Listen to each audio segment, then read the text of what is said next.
2017년 7월 16일 오전 6시, 일본 고베시 휴고현에 사는 남성은 그날도 어김없이 산책을 나섰습니다. 이른 아침 홀로 맑은 공기를 마시며 걷던 중 산책로 아래에 있는 도로에서 들려온 소리. 호기심이 생긴 그는 도로로 내려갔습니다. 도로 옆면에 세워져 있는 차, 그리고 차 밖에서 운전사에게 무언가 소리치고 있던 여성. 남성은 교통사고라고 생각하며 가까이 다가가고 나서야 여성이 무어라 소리치는지 명확히 들을 수 있었습니다. 아들이 금속 방망이로 공격했다. 집에 부모님이 계시니 제발 도와달라. 여성은 피를 흘리며 도움을 요청하고 있었던 것입니다.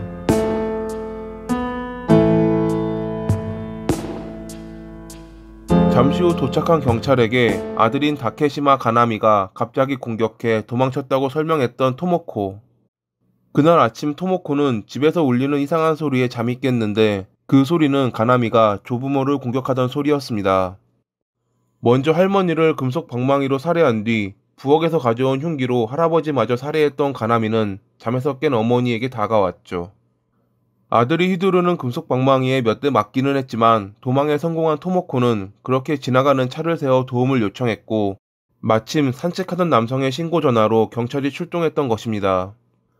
그 사이 가나미는 이웃집을 돌아다니며 두 여성을 공격한 뒤 달아났는데 한 명은 사망했고 다른 한 명이 중상을 입어 병원으로 옮겨졌죠.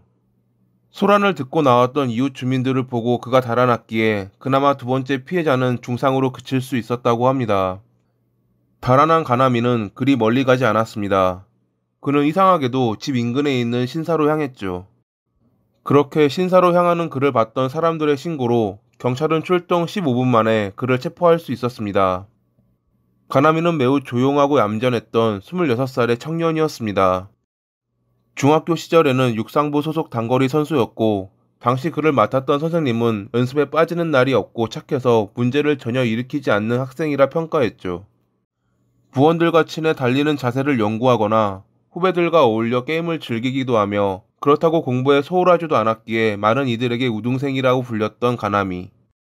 2006년에 중학교를 졸업하고 시립공업고등학교에 진학했던 그는 중학교 때와는 다르게 다른 이들과 그리 잘 어울리지 못했다고 합니다. 왕따를 당했다거나 진도를 못 따라간 것도 아니었지만 그의 동급생들은 그가 내성적이라 다른 이들과 말을 나누는 모습을 보지 못했다고 밝혔습니다.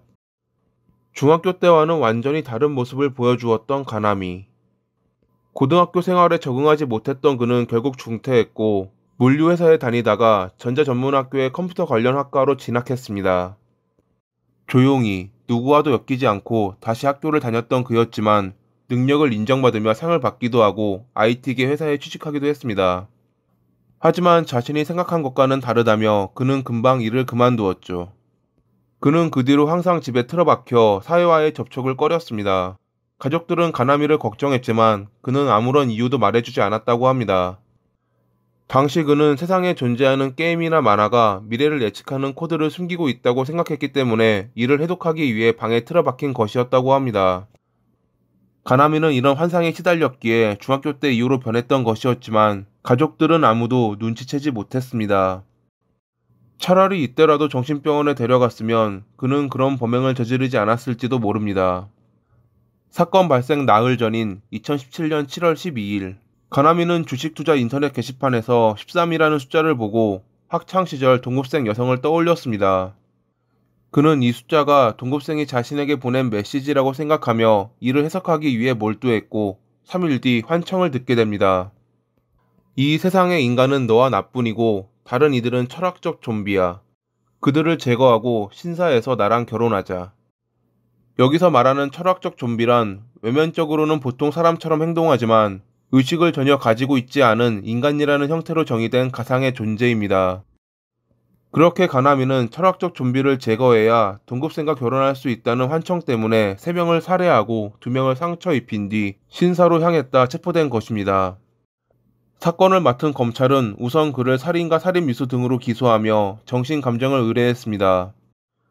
그의 형사책임 능력이 확인되어야 제대로 된 법의 심판을 내릴 수 있었으니깐요. 하지만 가나미를 진찰하던 담당 의사가 해외로 부임되고 코로나로 인해 미뤄지며 사건 발생 4년이 지나서야 공판이 열렸다고 합니다. 그렇게 2021년 10월 13일 고베 지방법원에서 열린 첫 공판.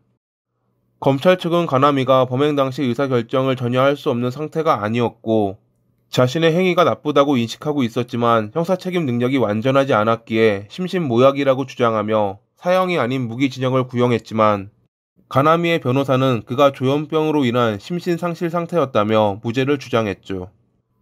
일본 형법에는 형사책임 능력이 현저히 낮은 심신모약의 경우 감형하고 형사책임 능력을 상실한 심신상실의 경우 벌하지 않는다는 규정이 있기에 심신모약이냐 아니면 심신상실이냐에 따라 가나미의 죗값은 완전히 달라지는 것입니다. 검찰과 변호사는 서로에게 유리한 증거, 증인을 내세우며 법정 공방을 펼쳤고 결과가 나오기까지는 그리 오래 걸리지 않았습니다. 2021년 11월 4일 선고 공판에서 재판장은 무죄를 선고하며 다음과 같이 말했습니다. 범행 당시 피고인이 심신상실 상태였기에 형사책임 능력이 없다고 판단. 무죄가 되긴 했지만 돌이킬 수 없는 일을 저지른 것에는 변함이 없다. 그것을 잊지 않고 병의 치료에 임하기를 바란다. 가나미는 사건을 저지르고 며칠 뒤 내가 공격한 상대가 인간이라는 것을 깨달았다. 지금은 투약 치료로 인해 환청이 들리지 않는다며 유가족들에게 사죄했지만 사랑하는 가족을 잃은 유가족들은 재판부의 판정에 항의했습니다. 무고한 3명의 목숨을 빼앗은 범인이 법에 의해 목숨을 지키게 된다는 것이 도저히 납득이 되지 않는다고 말했던 유가족들. 4년이 넘게 걸린 재판이 만족하지 못한 결과를 내자 그들로서는 받아들이기 힘들었을 것입니다.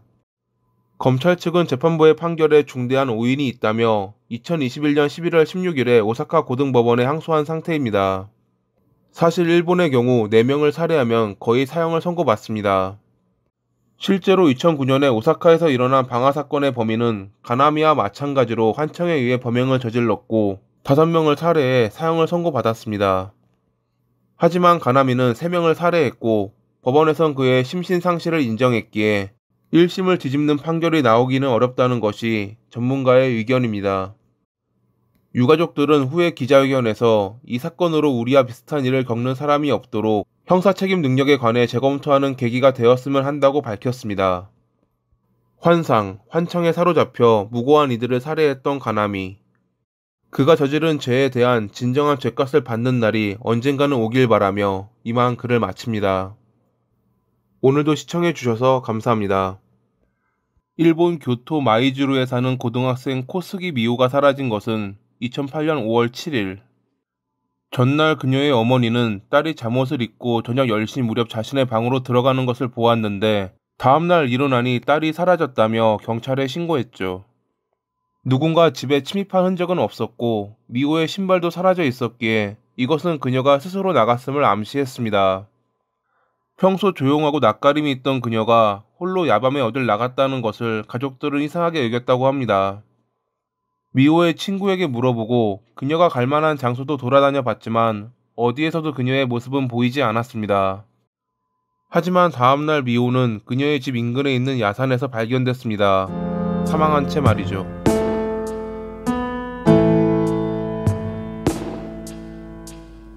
옷이 벗겨져 있고 얼굴과 머리에 타박상이 남아있으며 사망 원인은 교살이라고 결론 내렸던 검시관. 사망 시각은 5월 7일 새벽. 현장에 남은 많은 혈흔은 이곳이 범행 장소임을 알려주었습니다. 일단 조사 결과 그녀가 직접 집을 나간 것은 맞았습니다. 5월 6일 저녁 11시 57분에 미호는 핸드폰을 사용해 블로그에 예의 발견이라는 게시글을 올렸습니다. 주요소 인근 공사 사진을 올리며 공사 현장의 적색 등이라고도 적었죠. 자정이 넘어 0시 50분경 그녀는 친구에게 전화를 걸어 국도에 있는 약국 근처에서 혼자 산책 중이야 라고 말하기도 했습니다. 친구의 말로는 그녀는 가끔 부모님 몰래 혼자 산책하는 것을 즐겼다고 합니다. 전화 통화가 끝난 뒤 도쿄에 있는 오빠에게 메일을 보냈던 것이 그녀의 마지막 기록이었습니다. 5월 7일 새벽 2시 넘어 현장 인근을 지나갔던 트럭 운전사가 자전거를 미는 젊은 남성과 걷고 있는 젊은 여성을 봤다는 증언이 있었기에 미호와 친했던 10대 소년이 의심받기도 했지만 그는 명확한 알리바이가 있었고 주변인들과 별다른 문제도 없던 그녀였기에 수사에 어려움을 겪고 있었죠. 현장 주변 방범 카메라를 확인한 경찰은 목격자가 말했던 자전거를 미는 남성과 미호를 발견했습니다. 새벽 1시 36분에 자전거를 미는 모자 쓴 남성과 함께 사건 현장 쪽으로 걸어가고 있던 미호. 그 전에 찍힌 영상에선 미호는 혼자 걷고 있었기에 도중에 남성과 만난 것이 분명했습니다. 목격자가 자전거를 밀던 남성이 젊었다고 증언했기에 처음에 경찰은 미호와 관계가 있던 또래의 남성들만을 대상으로 조사했지만 카메라에 찍힌 남성은 모자를 쓰고 있었기에 목격자가 연령대를 착각했을 가능성을 염두에 두고 그날 현장에 있었을 용의자를 추론했습니다. 그러던 중 인근 식당 종업원에게 그날 새벽 퇴근 시간에 자전거를 타고 간 모자 쓴 직원이 있다는 증언을 듣게 된 경찰. 그 직원은 사건 현장 인근에 살며 과거 살인과 연관될 뻔했던 상해 전과가 있는 60세의 나카 카츠미라는 남성이었습니다. 그는 1991년에 공원에서 처음 보는 여성을 자전거로 들이받고 둔기로 머리를 집요하게 공격했던 전적이 있었죠. 이 사건으로 그는 징역 6년을 선고받고 만기 출소했는데 미호 역시 범인에게 머리를 둔기로 집중 공격당했기에 경찰은 그를 의심했습니다. 그의 옷차림과 걸음걸이가 방범 카메라에 잡힌 자전거를 밀던 남성과 비슷해 보였지만 화질이 좋지 않았고 물적 증거가 없었기에 경찰은 그를 강제 연행할 수 없었습니다. 결국 경찰은 다시 한번 그날 미호와 용의자를 보았다는 트럭 운전사를 찾아갔습니다. 지금 유력 용의자를 찾았는데 그를 체포하기 위해선 어떠한 증거라도 있어야 하니 그날 생각나는 것이 있다면 사소한 것이라도 말해달라고 했던 경찰. 트럭 운전사가 혹시 용의자의 사진을 본다면 생각이 날지도 모른다고 말하자 경찰은 카츠미의 사진을 보여주었습니다.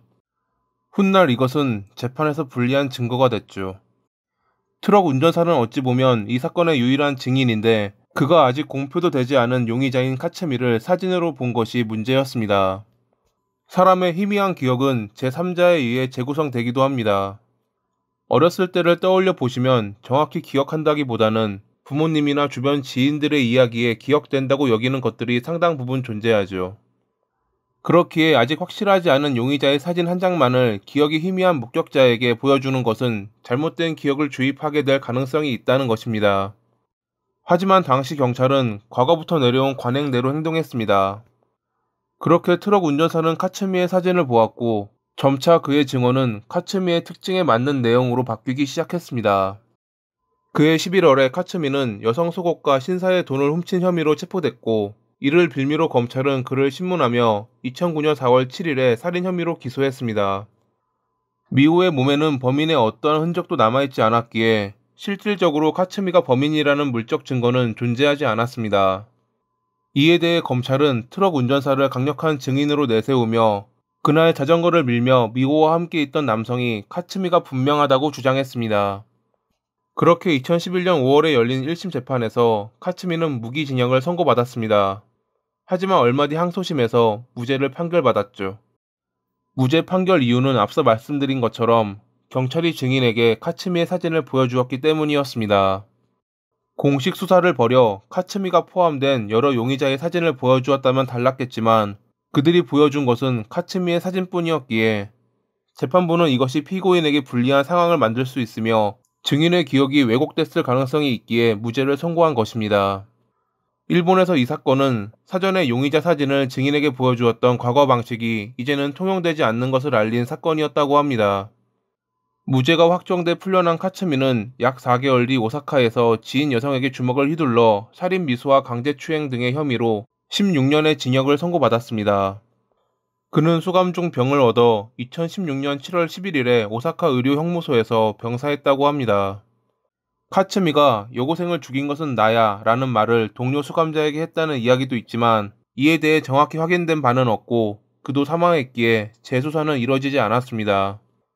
어떤 이들은 그가 병으로 고통받다 병사한 것이 천벌이라고 표현하기도 했습니다. 그러한 천벌이 다른 나쁜 사람들에게도 일어나길 바라며 이만 글을 마칩니다. 오늘도 시청해주셔서 감사합니다. 일본 혼슈 중서부에 있는 후쿠이현에서 어묵가게를 운영하고 있던 아야노는 오랜 기간 도주 중인 범죄자에 관한 보도 프로그램을 보고 있었습니다. 후쿠다 카즈코라는 호스티스가 동료 직원을 살해한 뒤 14년 11개월 동안 도주 중이라는 내용이었죠.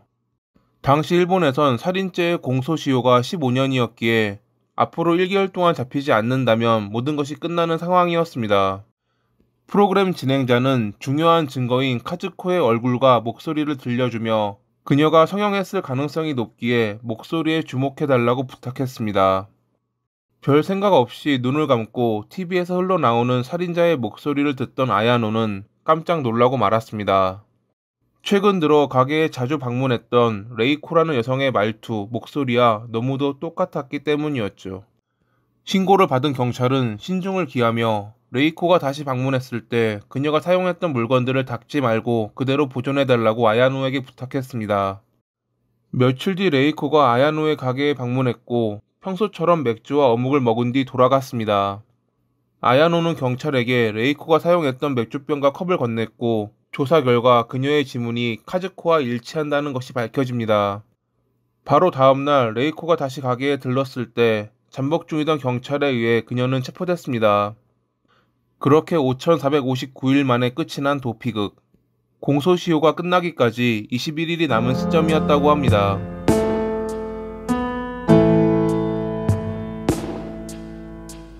(1948년 1월 2일) 일본 에이메현 마츠야마에서 태어난 카즈코. 그녀가 1살 때 부모님이 이혼하며 가정 형편이 어려워지자 어머니는 집에서 매춘을 했습니다. 후에 어머니는 어부와 재혼했지만 섬 생활에 지쳐 카즈코를 데리고 이마바리로 이주했다고 합니다. 이때까지는 카즈코에게 별다른 일은 없었습니다. 그냥 가정이 불우했다는 것 말고 부모의 학대나 친구들의 괴롭힘 같은 나쁜 사람들이 겪는 그런 흔한 이야기는 없었죠. 하지만 고등학교 때 사귀던 남자친구가 사고로 목숨을 잃으면서 그녀는 어긋나게 됩니다. 모든 것을 잃은 마냥 그녀는 학교에도 나가지 않으며 방황했고 결국 고등학교 3학년 때 퇴학을 당했습니다. 아무것도 이룬 것 없이 사회에 나온 그녀에게 꼬이는 것은 나쁜 사람들 뿐이었습니다. 1966년에 그녀는 동거하던 남성과 강도질을 하다 체포되며 교도소에 들어갔는데 거기서 마츠야마 교도소 사건에 휘말리게 됩니다. 마츠야마 교도소 사건은 1964년부터 1966년까지 마츠야마 교도소에서 발생한 남성 수감자가 간수를 매수해 여성 수감자를 성폭행한 사건이었죠. 이 때문에 카즈코는 다른 교도소로 이감되기도 했지만 거기서도 똑같은 피해를 당했습니다. 하지만 당시에는 겁이나 신고할 수 없었고 훗날 공소시효 만료로 인해 사건의 책임 추궁은 끝내 이뤄지지 않았다고 합니다.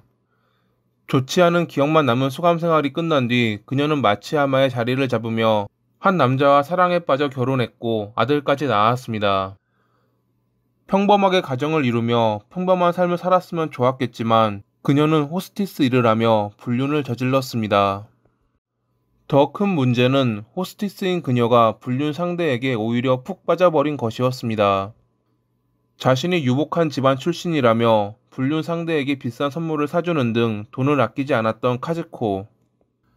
모아둔 돈이 바닥을 보일 무렵 그녀는 가게에서 제일 잘 나가는 아츠코의 돈을 훔치기로 결심했습니다. 지명도가 가장 높았기에 아츠코가 많은 돈을 갖고 있을 거라 생각한 카즈코는 그녀의 방에서 함께 술을 마셔 방심케 한 뒤 그녀를 교살했습니다. 그녀는 시신을 수건으로 감싼 뒤 상자에 넣어 잘 사용되지 않는 비상계단에 숨겼고 아츠코의 집에서 현금과 통장 2개를 훔쳤습니다. 그렇게 그녀가 훔친 돈은 하나로 약 850만 원. 겨우 850만 원을 얻기 위해 살인을 저지른 것이었죠. 막상 자신이 벌인 일을 깨닫게 되자 그녀는 겁이 났습니다. 하지만 이미 일은 벌어졌고 교도소에서 안 좋은 기억만 있던 그녀가 선택한 것은 사건을 은폐하는 것. 그녀는 남편을 현장에 불러 자신이 정당방위로 아츠코를 살해했다며 도와달라 부탁했습니다. 남편은 자수하라 말했지만 절대 교도소에 가지 못하겠다는 그녀의 애원에 결국 그는 인적이 드문 산속에 아츠코를 유기했죠. 눈에 보이는 증거들이 없어지자 안도의 숨을 쉬었던 카즈코는 다시 돈에 대해 떠올렸고 아츠코의 집에서 비싸 보이는 가재 도구를 훔쳤습니다. 이미 자신의 범죄가 완전히 숨겨졌다고 믿었던 그녀는 가재 도구를 남들이 보는 앞에서 운반했고 그 수는 무려 300점이 넘었다고 합니다. 며칠 뒤 아츠코의 실종 신고를 접수한 경찰은 그녀의 집에 있던 가재 도구를 카즈코가 가져가는 것을 보았다는 목격자들의 증언을 듣게 됩니다. 카즈코에게 이를 확인하기 위해 경찰이 집에 전화를 걸었을 때 그녀는 목소리 톤을 바꿔 다른 사람인 척 연기했습니다. 그녀는 수사망이 좁혀져 오고 있다는 것을 깨닫고 곧바로 도주했기에 그날 저녁 경찰이 방문했을 때 집에는 그녀의 남편밖에 없었다고 합니다. 남편은 중요 참고인으로 연행됐고 신문 중 아내를 도와 아츠코를 유기했다고 자백, 경찰들을 유기 현장으로 안내했죠. 경찰은 카즈코의 수배 전단을 전국에 배포했지만 이미 그녀는 도쿄에서 성형수술을 받아 얼굴을 바꾼 상태였습니다. 그녀는 이시카와까지 도망쳐 술집 종업원으로 일했는데 원래 접대에 능숙했기에 손님들은 그녀를 좋아했다고 합니다. 교토에 이름 있는 요정집의 대를 이을 딸로 부모가 정한 남성과 결혼했는데 폭력이 심해 도망 나왔다는 등 여러 거짓말로 동정심을 자아내기도 했던 그녀. 도주 8개월이 되었을 무렵 그녀는 유명 화과자 가게에 젊은 도련님에게 접근했습니다. 1985년 6월에는 동거를 시작했고 그렇게 그녀는 도련님의 내연녀가 됐죠. 결혼하면 혼인신고를 해야 하기에 정체가 들통날 염려가 있던 카즈코에게는 이렇게 명망 좋은 집안의 내연녀로 살아가는 게 좋은 선택이었습니다. 오랜 기간의 도주 생활이었지만 그녀는 잡히지 않아 안심하고 있었고 그러자 고향에 두고 온 아들이 생각났습니다. 어찌어찌 연락을 통해 아들과 만나게 된 카즈코는 이대로 아들을 돌려보내기 싫었습니다. 4년 만에 만난 아들과 헤어지기 싫다는 생각에 도련님에게 자신이 돌봐야 하는 불쌍한 조카라고 아들을 소개했죠. 도련님은 함께 지내게 해달라는 카즈코의 부탁을 들어주었고 2년 뒤에는 아이를 자신의 호적에 넣자는 말까지 했습니다. 하지만 그리하면 자신의 정체가 들통나게 될 테니 이를 거부했던 카즈코를 도련님의 집안 사람들은 이상하게 보았죠. 카즈코가 아들처럼 아끼는 조카를 호적에 넣어준다는 도련님의 제안을 거절한다는 것은 누가 봐도 이상하긴 했을 것입니다. 이러한 가운데 온천 여행을 갔던 도련님은 카즈코의 지명 수배지를 보았습니다. 카즈코의 모습과는 다르긴 했지만 무언가 수배지에 있는 내용이 그녀를 연상케 했고 함께 간 친척 역시 이를 지적하자 도련님은 그럴 리 없다며 자리를 피했습니다. 하지만 집으로 돌아온 친척은 계속해서 수배지에 카즈코가 떠올랐고 몰래 그녀의 조카, 즉 그녀의 아들의 짐을 조사했습니다. 짐에서 발견된 아들의 운전면허증을 통해 주소지가 마츠야마라는 것을 확인한 친척. 분명 카즈코는 교토에 이름 있는 요정집의 딸이랬고 조카와 함께 살았다고 했는데 그의 운전면허증 주소가 마츠야마라는 것은 이상했습니다. 카즈코가 모두를 속인 지명 수배범이라고 생각한 친척은 경찰에 신고했습니다. 1988년 2월 12일에 신고를 받고 방문한 경찰을 외출했다 돌아오는 길에 발견한 카즈코는 곧바로 도주했습니다. 도련님의 집에 남겨진 그녀의 아들을 통해 카즈코가 지명 수배범이라는 것이 확인됐죠. 그녀가 성형했다는 것을 알게 된 경찰은 7개의 얼굴을 가진 여자라고 부르며 수배지의 사진을 바꿔 일본 전역에 배포했습니다. 경찰은 체포로 연결되는 정보를 제공하는 이에게 100만엔과 카즈코의 성형을 했던 병원의 경우 제보 시 400만엔의 포상금을 주겠다고 발표하기도 했습니다. 이 때문에 카즈코는 한 장소에서 3개월가량 머물지 않았습니다. 옛 지인에게 연락하기 위해 다른 지역에서 전화하는 등 안전을 꾀했던 그녀는 후에 이러한 전화통화가 자신의 발목을 잡을 줄을 몰랐을 것입니다. 경찰은 당시 전화통화를 녹음하고 있었고 훗날 그녀의 목소리는 TV를 통해 전국에 알려지며 체포되는 계기가 됐죠. 그렇게 5459일의 도피극은 끝을 맺으며 공소시효 21일을 남겨둔 채 카즈코는 후쿠이현의 한 어묵가게 주인의 신고로 체포됐습니다. 여담으로 포상금을 받은 어묵가게 주인은 모든 돈을 자선단체에 기부했다고 합니다. 1999년 5월 31일에 마츠야마 지법은 카즈코에게 무기징역을 선고했습니다. 2005년 2월에 작업 중 지조마카 출혈 때문에 의식을 잃고 그해 3월 10일에 57살의 나이로 사망했던 카즈코. 이제 일본은 살인에 관한 공소시효가 폐지됐기에 앞으로 카즈코 같은 극적인 마음 졸일 상황은 나오지 않을 것입니다. 이렇게 죄를 지으면 그에 합당한 벌을 받아 억울한 피해자, 더 나아가 나쁜 사람들이 모두 사라지길 바라며 이만 글을 마칩니다. 오늘도 시청해주셔서 감사합니다. 2010년 10월 2일, 일본 야마가타의 한 가정집에서 불길이 치솟았습니다. 생각보다 불길은 빠르게 번졌고 신고를 받고 출동한 소방대원이 진화에 성공했을 때는 이미 방 안쪽까지 잿더미가 된 상황이었죠. 안방에서 두 구의 시신이 나왔는데 그들은 자다가 봉변을 당해 미처 빠져나오지 못한 것으로 보였습니다. 경찰과 소방대원은 발화의 원인을 찾지 못했기에 그저 운 나쁘게 화재가 발생했고 잠을 자던 부부가 사망했다고 결론 내렸지만 부부의 아들인 마사토는 카츠미라는 남성이 불을 질렀다, 즉 방화라고 주장했죠. 확인 결과 카츠미라는 남성은 마사토를 스토킹하다 경고를 받은 적이 있던 인물이었습니다. 하지만 경찰은 스토킹과 화재는 별개의 문제고 발화 원인은 인위적인 것이 아니라 주의를 잘하지 못해 불이 난 실화라며 마사토의 말을 무시했습니다. 이때 경찰이 마사토의 말에 귀를 기울여 카츠미를 주시했다면 앞으로 일어날 또 다른 사건은 일어나지 않았을지도 모릅니다. 그렇습니다. 화재는 마사토의 주장처럼 카츠미의 방화였던 것입니다.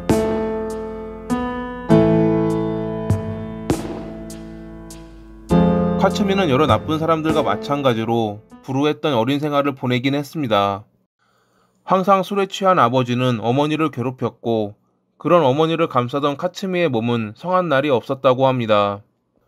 카츠미가 어릴 때부터 받아온 폭력은 그가 중학생이 된 뒤 아버지에게 반항할 만한 힘이 생기고 나서야 멈추었습니다.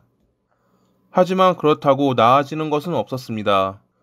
아버지는 돈을 벌지 못했고 갈수록 집안 형편은 안 좋아지자 카츠미는 중학교를 졸업한 뒤 돈을 벌기 위해 미용사가 됐습니다.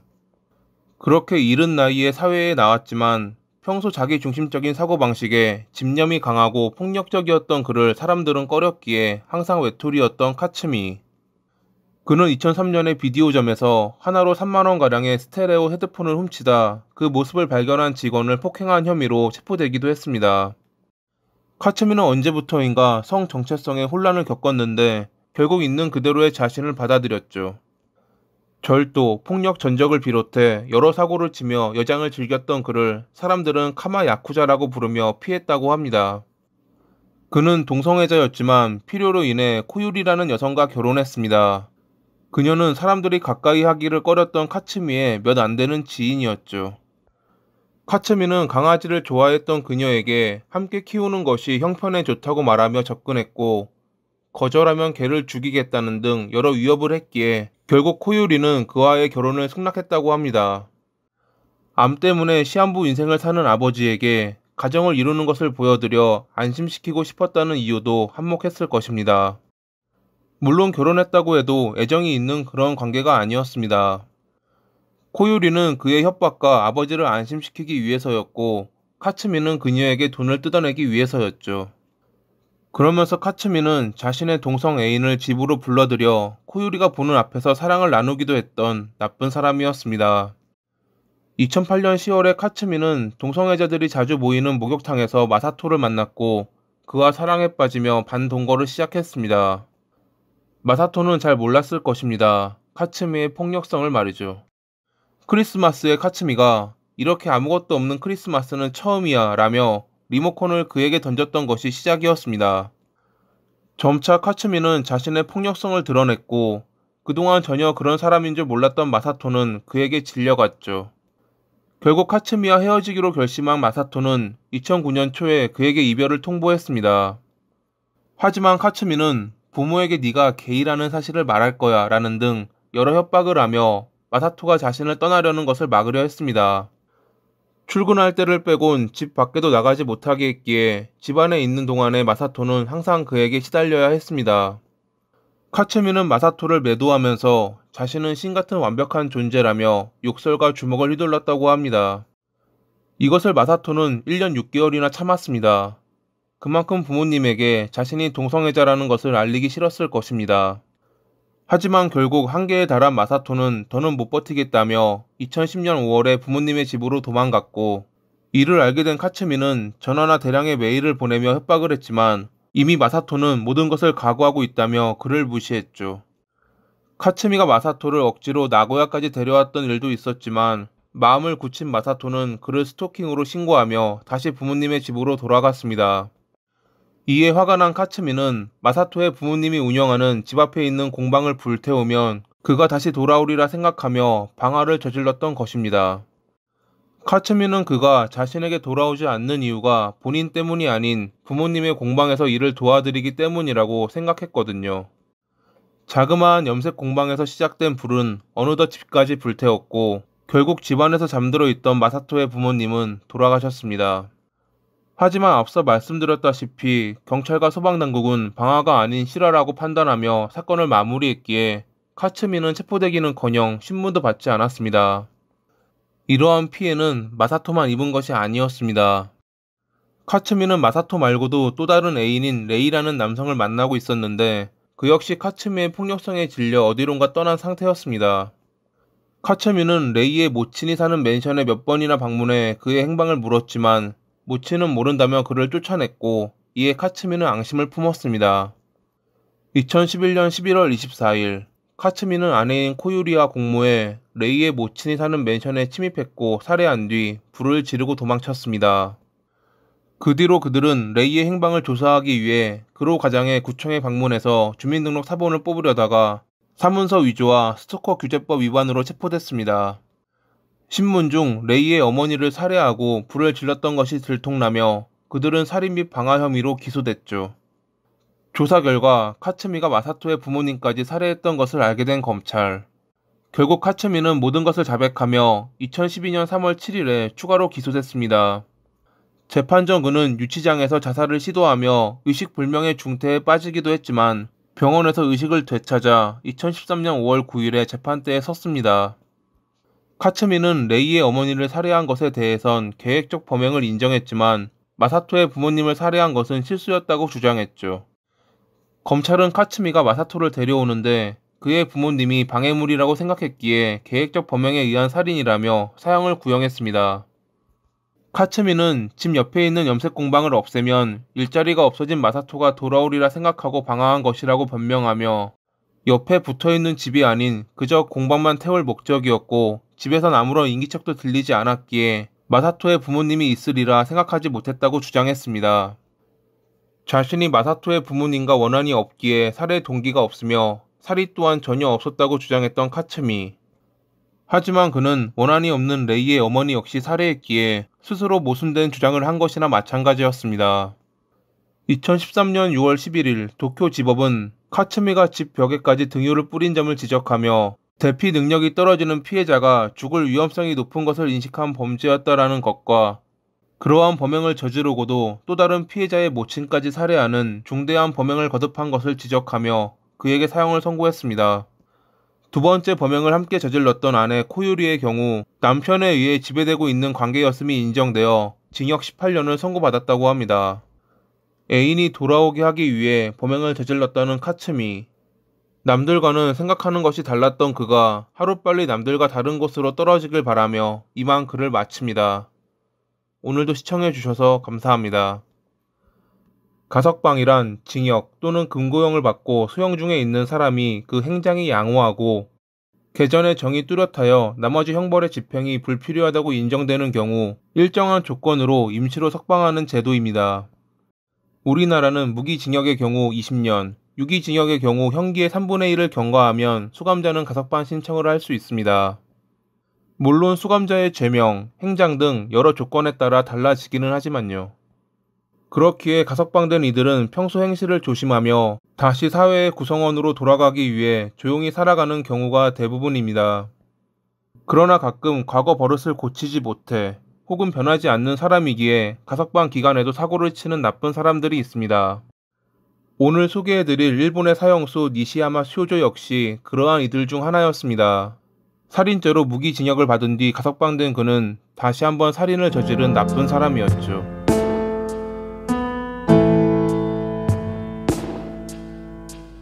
1953년 1월 13일에 일본 야마구치현 우베시에서 태어난 니시야마는 아버지의 병환으로 고교 진학을 포기하고 일을 시작했습니다.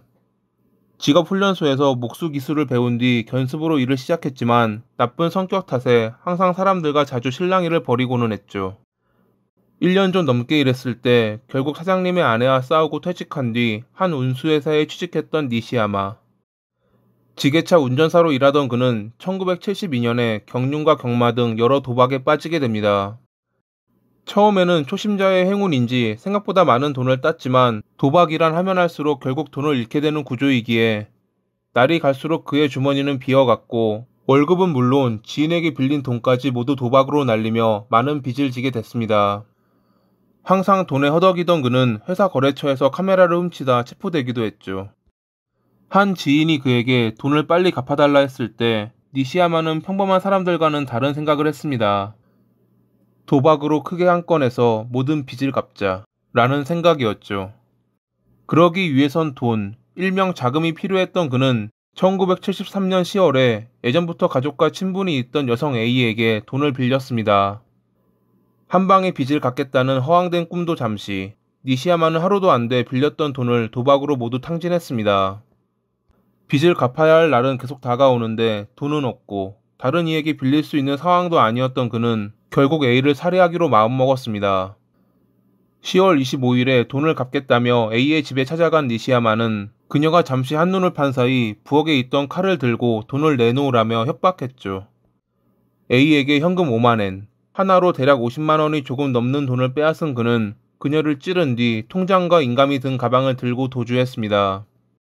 그는 A가 즉사했을 것이라 생각했지만 당시 그녀는 살아있었고 숨지기 전 범인이 니시야마라는 말을 했다고 합니다. 그렇게 지명수배되며 도망자의 삶을 살던 니시야마는 그해 12월에 누난의 집을 찾아갔고 가족의 설득 끝에 자수했습니다.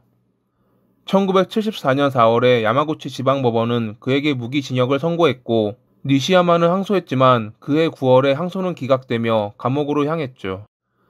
복역 중 태도가 성실하고 매형이 신원 보증인이 되었기에 그는 생각보다 빨리 가석방될 수 있었습니다. 1989년 7월에 가석방돼 지인의 일을 도왔던 니시야마는 여전히 도박을 끊지 못했습니다. 돈이 생기면 파친코로 날리는 생활을 하던 그는 어느 날 누나에게 아파트를 살 수 있게 보증을 서달라고 합니다. 앞으로 정신 차리고 성실하게 살 것이라는 동생의 부탁을 차마 거절할 수 없었던 누나는 결국 그를 도와주었고 니시야마는 매형이 경영하는 회사의 배관공으로 취직까지 했습니다. 그는 수감 중 운전면허를 딸 때 만났던 여성과 동거했고 1990년에는 결혼까지 하며 누나에게 약속한 대로 성실한 삶을 사는 듯 보였습니다. 하지만 주말에 잠깐 숨을 돌리기 위해 갔던 파친코에 다시 빠져들었던 그는 결국 모아둔 돈을 순식간에 날리며 변하지 않는 모습을 보여주었죠. 가족들은 말렸지만 그는 대박만 터뜨리면 만회할 수 있다는 생각에 대부업체에서 돈을 빌리기까지 했습니다. 어느덧 그가 빌린 돈은 하나로 수천만 원에 달했고 어머니가 그중 1,000만 원을 갚아주었지만 여전히 니시야마는 파친코를 드나들었습니다. 그러던 중 매형이 일정 때문에 거절했던 공사를 몰래 받아 돈을 가로챘던 니시야마. 물론 그는 그 돈을 모두 파친코로 날려버렸습니다. 결국 화가 난 매형은 그를 해고했습니다. 앞으로 어떠한 사고를 치더라도 누나나 자기에게 기대지 말라고 말하며 말이죠. 다른 회사에 배관공으로 들어간 니시야마는 1992년 1월에 교도소에서 친했던 이의 소개로 쿠로야마 아키라라는 남성을 만나게 됐습니다. 절도와 사기로 9년을 넘게 수감 생활을 했던 아키라와 만나 친분을 쌓은 니시야마는 그와 함께 도박 원정을 다니며 더 많은 빚을 지게 되었습니다. 1992년 초에 퇴사한 뒤 함께 방문 판매를 시작했던 그들이 판매하려고 했던 상품은 차였습니다. 그들은 각자 가족에게 마지막이라며 돈을 빌린 뒤 야마나시현에서 차를 팔려 다녔지만 생각보다 판매량은 저조했고 결국 다시 한번 지인들에게 부탁을 하게 됩니다. 니시야마의 누나로부터 지인들을 소개받아 차를 팔러 다녔던 그런 그들을 불쌍히 여겨 차를 사주었던 87살의 나이토라는 여성. 당시 나이토와 여러 이야기를 나누었던 그들은 다리가 불편한 그녀를 위해 병원까지 자동차로 데려다주며 친해졌습니다. 하지만 그런 친절이 차의 대량 판매로 이어지진 않았고 여전히 도박에 빠져있던 니시야마는 하나로 약 6천만 원에 해당하는 빚 때문에 골머리를 앓고 있었죠. 돈에 허덕이고 있던 것은 아키라 역시 마찬가지였기에 그들은 차를 판매하기 위해 노력했지만 주머니 사정은 그리 나아지지 않았습니다. 뭔가 돈을 더 많이 버는 방법은 없나? 라는 니시야마의 질문에 강도질? 이라는 한심한 답을 내놨던 아키라. 니시야마는 아키라에게 자신이 가석방 중이기에 그런 짓을 했다가 걸리면 다시 감옥으로 돌아간다며 그렇기에 이왕 할 바에 소액을 누리지 말고 크게 한탕하자고 말했습니다. 혼자 사는 돈 많은 노인을 노리자는 생각에 그들은 자신들에게 친절을 베풀었던 나이토를 떠올렸죠. 그녀는 혼자 살고 자식이 있지만 자주 연락도 하지 않았기에 만약 그녀가 없어져도 아무도 찾지 않을 것이라고 말했던 니시야마. 무슨 말이냐며 자신을 바라보는 아키라에게 니시야마는 그녀가 우리들의 얼굴을 알고 있기에 죽일 수밖에 없잖아 라고 말했습니다. 잠시 아키라는 고민했지만 니시야마의 말을 따르기로 했고 그렇게 둘은 1992년 3월 28일 저녁 7시에 나이토의 집에 방문했습니다. 컵라면에 넣을 끓인 물 좀 얻을 수 있냐는 그들을 나이토는 방으로 안내했고 그녀가 잠시 자리를 비운 사이 그들은 집안을 뒤졌습니다. 예금 통장을 찾았으나 생각보다 낮은 잔액에 아키라는 범행을 그만두자 했지만 니시야마는 그녀가 오면 확인할 수 있다며 잠시 기다리라고 했죠. 그는 끓는 물을 가지고 온 나이토에게 자신들이 어려운 처지라며 혹시 돈을 빌려줄 수 있는지 물어보았습니다. 예전 자신을 병원까지 태워다 준 적도 있고 지인의 소개로 만났기에 나이토는 알겠다며 하나로 약 130만 원을 빌려주었습니다.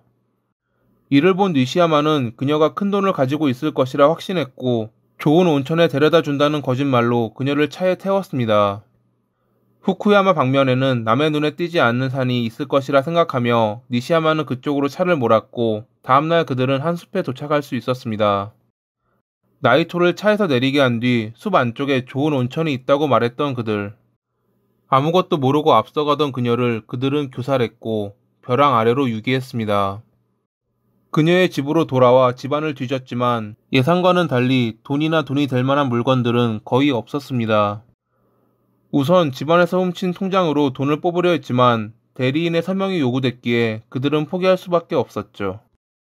얻은 것 하나 없이 살인자가 된 아키라는 죄책감에 빠져 자수하려 했지만 니시야마는 자신은 절대 교도소로 돌아가기 싫다며 그를 설득해 고향으로 돌려보냈습니다. 돈이 필요했던 니시야마는 결국 나이토의 대리인으로 가장해 3주 동안 그녀의 통장에서 하나 약 300만 원을 인출했고 그 돈으로 한방 역전을 노리며 파친코로 향했지만 가게를 빠져나왔을 때 그의 수중에는 한 푼도 남아있지 않았다고 합니다. 1992년 4월에 나이토의 부재를 이상하게 여긴 시민단체의 신고로 니시야마의 범행은 드러났습니다. 경찰은 나이토가 실종된 뒤 그녀의 통장에서 돈이 인출된 것과 인출했던 이가 니시야마라는 것을 확인했습니다. 그가 대리인으로 가장해 돈을 인출할 당시 운전면허증을 은행에 제공했기에 기록이 남아있던 것이었죠. 그렇게 범행 한 달 만에 니시야마는 중요 참고인으로 조사를 받았고 5일 만에 그는 모든 범행을 자백했습니다. 아키라 역시 공범으로 체포됐고 그들의 안내로 경찰은 나이토의 시신을 회수할 수 있었습니다. 1994년 6월에 열린 재판에서 검사는 다음과 같이 말하며 니시야마에게는 사형을, 아키라에게는 무기징역을 구형했습니다.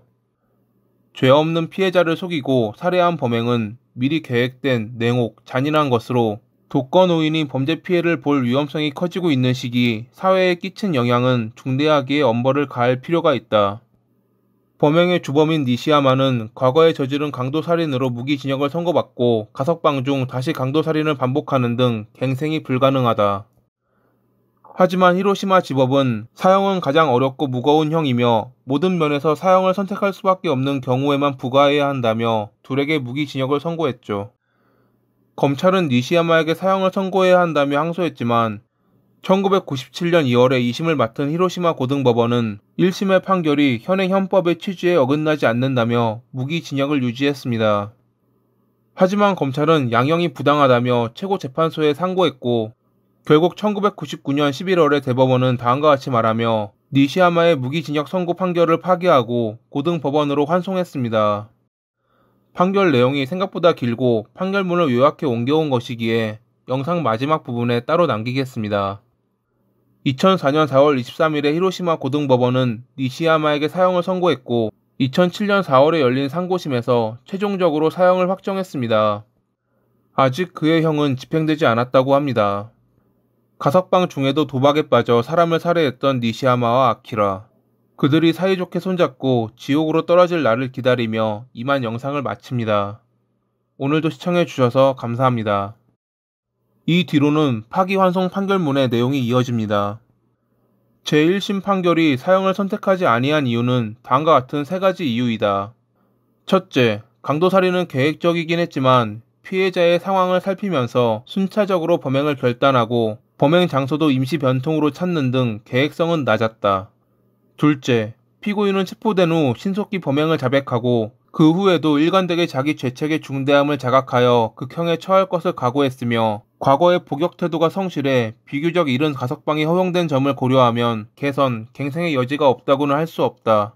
셋째, 과거 10년 내에 확정된 사례들 중 무기징역에 처해지고 가석방된 중에 강도살인을 범한 자는 모두 사형에 처했지만 이들 사례에 비하면 피고인의 범행은 살해 방법의 집요성, 잔악성, 전력 등에서 악질성 정도가 낮다. 사형은 궁극의 준엄한 형이므로 신중하게 적용해야 함은 의심의 여지가 없다.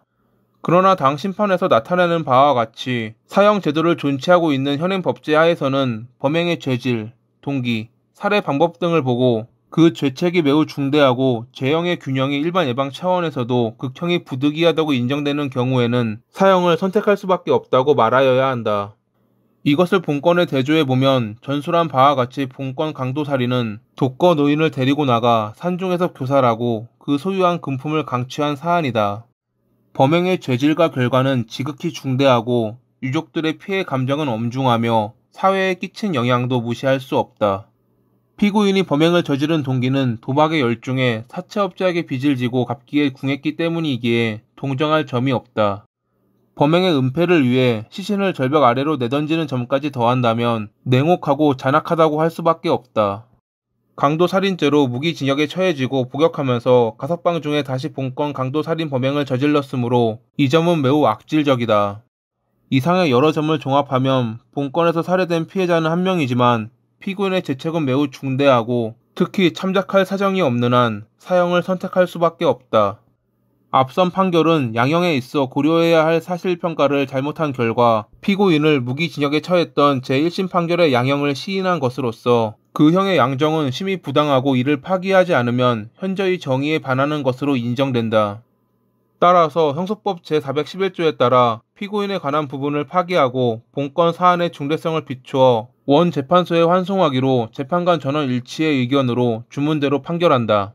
마코토와 미에는 스위스에 사는 재산가 부부였습니다. 1990년 당시 일본에서 증권회사에 다녔던 마코토는 퇴사 후 리히텐슈타인의 본사가 있는 투자 펀드 매니저로 일하며 많은 돈을 벌었죠. 거주지는 스위스에 있었지만 일본을 비롯해 해외의 여러 아파트를 보유하며 성공한 삶을 살았던 그들. 그들은 예전부터 알고 지내던 와타나베라는 남성이 개최하는 파티에 참석하기 위해 2012년 11월 말에 잠시 일본으로 돌아왔습니다. 니코시에서 반려동물도 함께 묵을 수 있는 호텔 개업 행사에 참여한 그들에게 와타나베는 투자 상담을 하고 싶다며 말을 걸었습니다.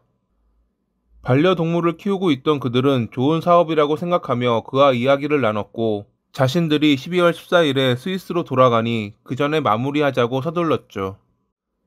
그렇게 그들은 12월 7일에 따로 만나기로 했고 마코토 부부는 그날 긴자에 있는 아파트를 나온 뒤 사라졌습니다.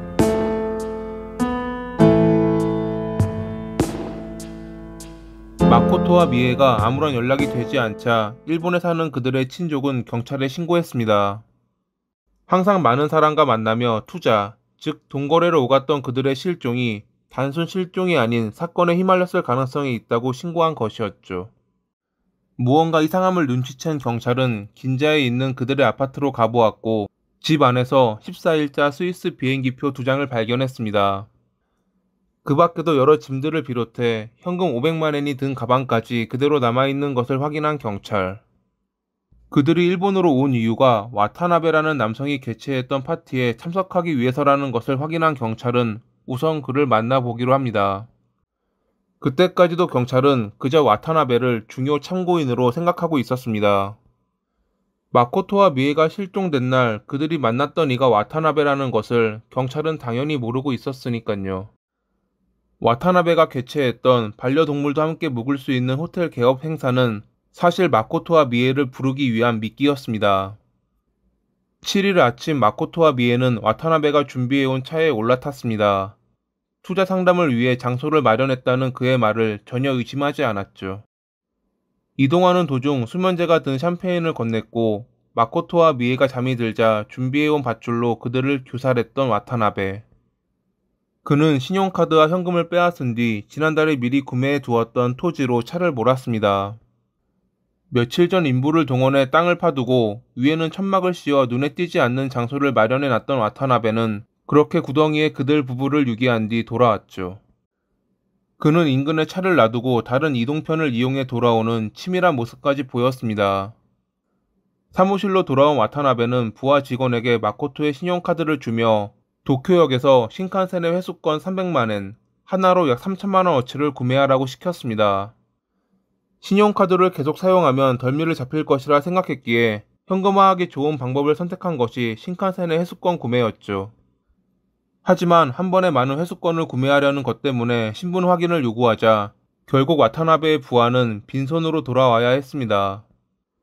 경찰이 마코토와 미에의 실종 사건을 조사 중이고 자신에게도 그 수사의 손길이 미치기 시작하자 와타나베는 2013년 1월에 도주했습니다.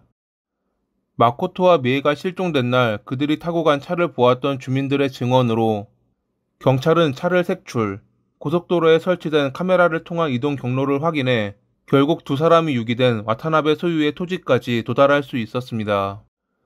그렇게 실종 1개월 뒤인 2013년 1월 28일에 사망한 채 발견된 마코토와 미에. 경찰은 도주한 와타나베를 유력 용의자로 선정, 그의 주변 인물들을 조사했고 당시 마코토의 신용카드를 사용해 신칸센의 회수권을 사려 했던 쿠와바라를 체포했습니다. 와타나베의 부하로 그가 시키는 것은 무엇이든 했던 쿠와바라였지만 그는 살인사건에까지 휘말렸다는 것은 전혀 몰랐다며 공범을 부인했습니다.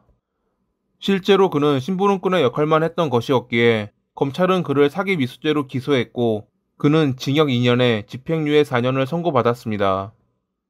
쿠와바라가 체포됐다는 것을 TV를 통해 알게 된 도망 중이던 와타나베는 마코토의 신용카드를 이용해 세제를 구매했고 이로 인해 경찰은 그의 위치를 알 수 있었습니다.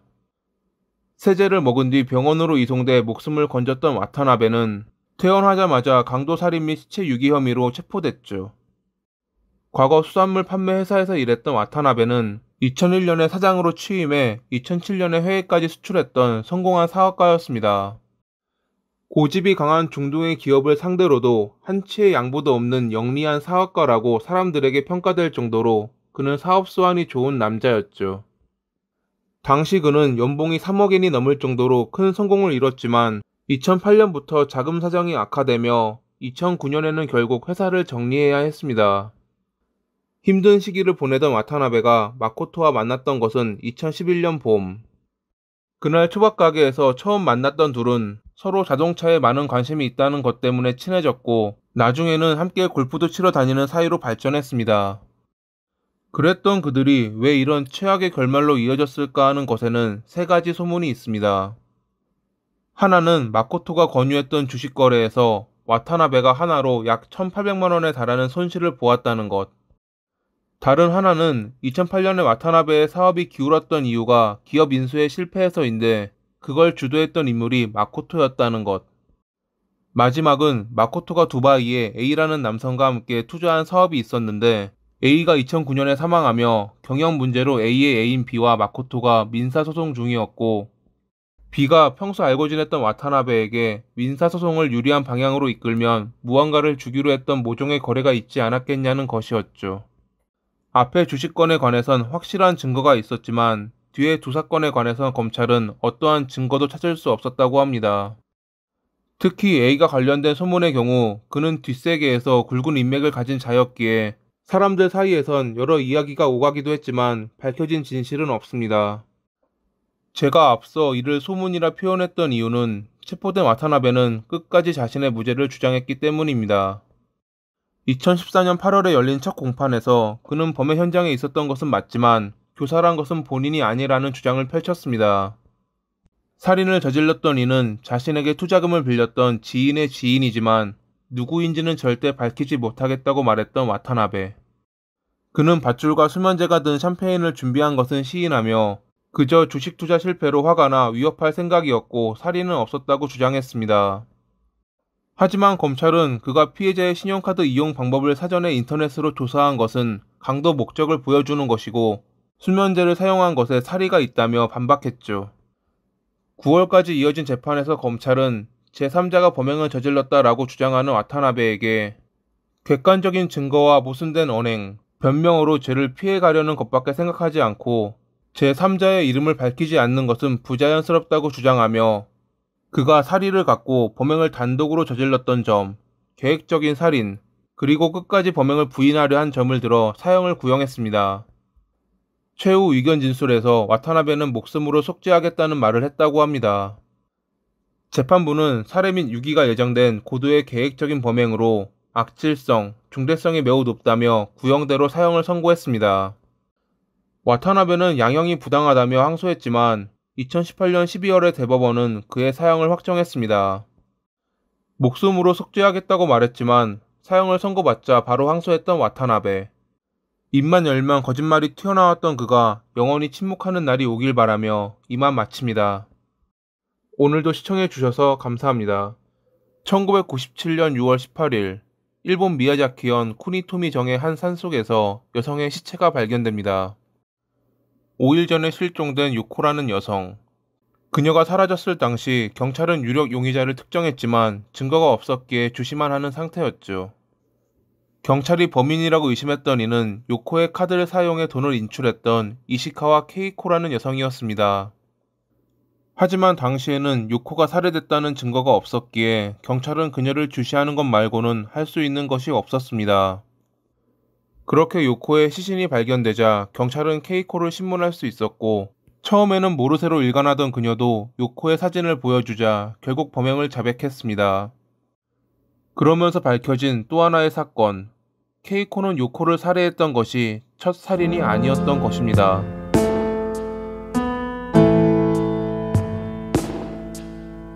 (1958년 5월 23일에) 태어난 케이코는 평범한 가정에서 평범하게 자랐습니다. 운동을 좋아했던 그녀는 체육계 대학에 진학했는데 스타일도 좋은 미인이었기에 꽤 인기가 있었다고 합니다.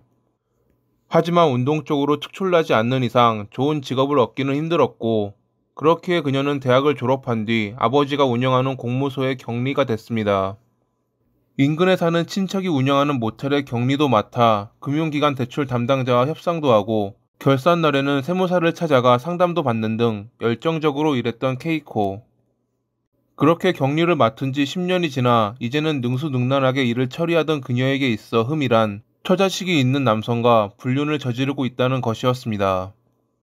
운동을 좋아했던 그녀는 골프 연습장에 자주 나갔고 거기서 만난 남성과 불륜을 저질렀던 것이죠. 골프 연습장에서 만났던 이는 불륜남뿐만이 아니었습니다. 후에 케이코의 범행 대상이 될 시즈코와 요코 역시 같은 골프 연습장에서 만나 친해진 사이였다고 합니다. 1996년 8월 29일 호텔 종업원이었던 시즈코는 일을 마치고 퇴근하는 모습을 마지막으로 실종됐습니다.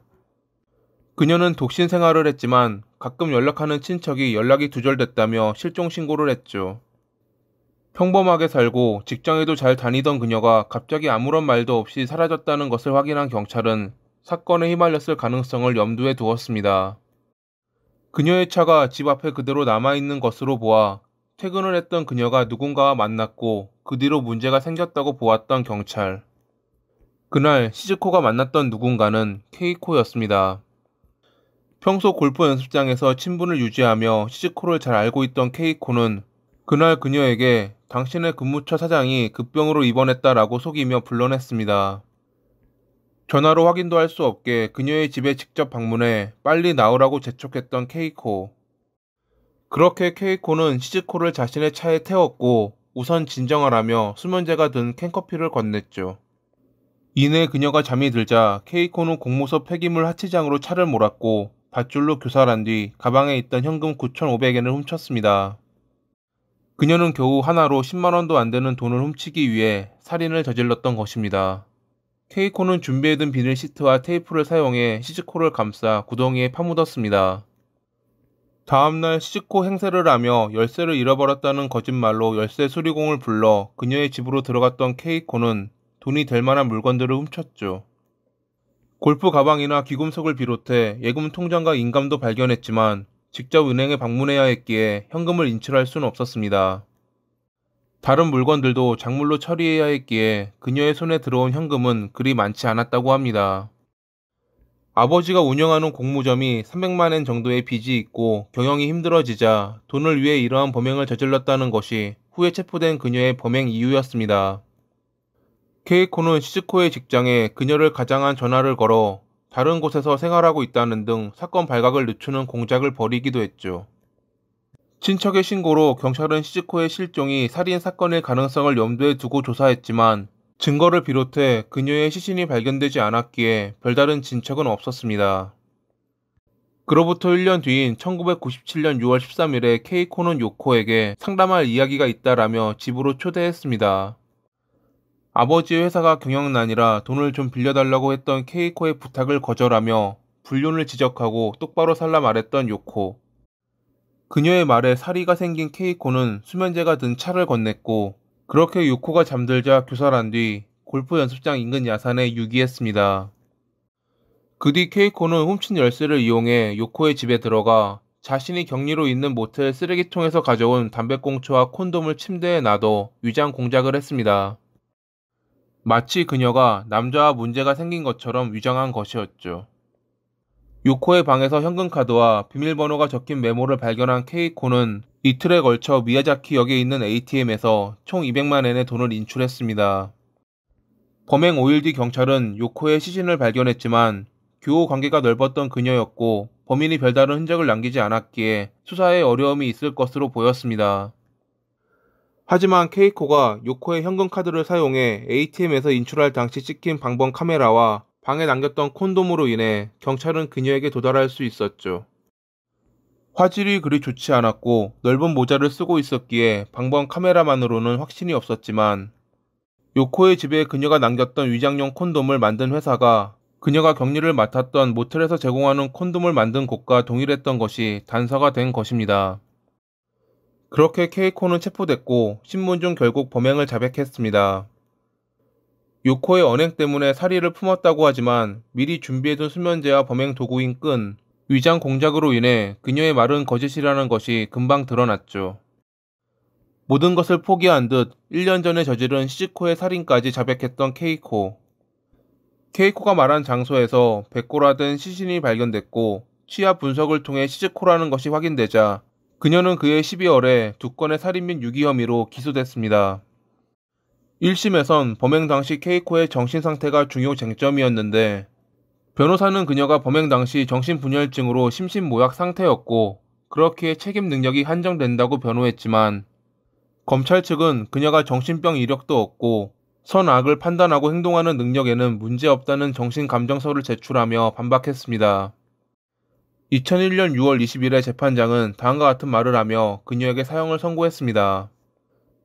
범행 도구를 미리 준비하고 발각되는 것을 막기 위해 알리바이 공작을 하는 등 목적 달성을 위해 교활하게 행동했으며 정신분열증 역시 입증되지 않았기에 책임 능력이 한정된다는 주장은 인정되지 않는다. 케이코는 항소심에서 모든 범행은 불륜남이 저질렀고 자신은 협박을 당해 거짓말을 했다고 주장했지만 그녀가 훔쳤던 돈을 회사의 빚을 갚는 데 사용했던 정황과 불륜남의 알리바이로 인해 신빙성이 떨어진다며 미야자키 지법은 2006년 9월 21일에 사형을 확정했습니다. 돈 때문에 두 사람을 살해한 것도 모자라 나중에는 범행을 불륜남에게 덮어 씌우려 했던 케이코. 사형수 감방에서 사경을 쓰며 남성 감방은 안뜰에 벚나무가 보이는데 자신의 감방은 바깥 경치가 전혀 보이지 않고 비닐 다담이라 불편하다는 투정을 부리고 있는 그녀의 모든 불만이 사라지도록 하루빨리 형이 집행되기를 바라며 이만 글을 마칩니다. 오늘도 시청해주셔서 감사합니다. 자살이란 죽음을 초래할 의도를 가지고 자신의 생명을 끊는 행위를 말합니다. 현대에는 젊은 층의 자살률 증가로 인해 심각한 사회 문제로 대두되고 있는데 특히 우리나라와 일본의 경우 OECD 회원국 중 높은 자살률을 보이죠.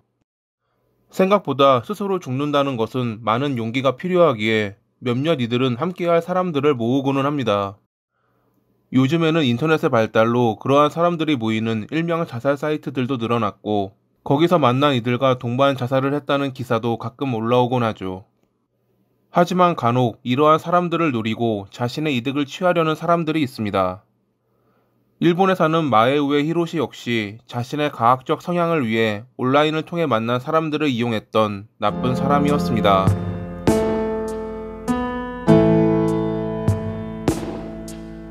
1968년 8월 8일에 일본 오사카에서 태어났던 히로시. 그는 초등학교 4학년 때 미스터리 추리 소설계의 거장인 에도가와 람포의 소설을 읽던 중 범인이 마취로 피해자를 기절시켜 납치하는 장면에서 묘한 흥분을 느꼈습니다. 그로부터 얼마 뒤 집에 돌아온 아버지가 그를 넘어뜨린 뒤 목을 조르는 일이 발생했습니다.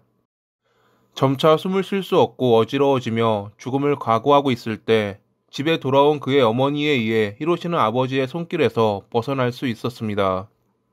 그의 아버지는 표창까지 받은 우수한 경찰관이었지만 술을 좋아했고 가정을 잘 돌보지 않는 사람이긴 했습니다. 하지만 가족에게 폭언이나 주먹을 휘두른 적이 없었던 아버지가 갑자기 이상한 행동을 하자 가족들은 두려워했죠. 1개월 동안 그러한 일이 3번이나 일어났지만 그의 아버지는 자신이 아들에게 한 짓을 전혀 기억하지 못했습니다. 정신병원에선 아버지의 이러한 행동이 의식과 동떨어진 상태에서 자기 자신의 한 부분이 분열되는 일종의 전환 현상인 해리라 결론 내렸습니다. 해리는 정신적으로 큰 충격을 받은 경험이 원인이 되어 자신의 마음을 분리하는데 선택적 기억 상실을 동반한다고 합니다. 히로시의 아버지가 어릴 적 자신의 아버지에게 학대를 받았던 것이 성인이 된 후에 나타났을 가능성이 있다고 말했던 전문가. 다행히 치료를 받은 뒤로 아버지는 공격적인 모습을 보이지 않았지만 히로시에겐 이 경험이 큰 충격으로 다가왔습니다. 소설로 인해 사람이 질식해 기절하는 것에 흥미를 느끼고 있었는데 그러한 경험을 본인이 하게 되며 뇌에 그 자극이 강하게 각인되었던 것이죠. 이 사건 이후 그는 사람의 코와 입을 손이나 약품을 스며들게 한 거즈로 맞고 피해자가 고통 속에 기절하는 모습을 보는 것으로 성적 흥분을 느끼게 됩니다. 초등학교 5학년 때 한 여학생을 쫓아가 입을 막았던 것이 그의 첫 범행이었습니다.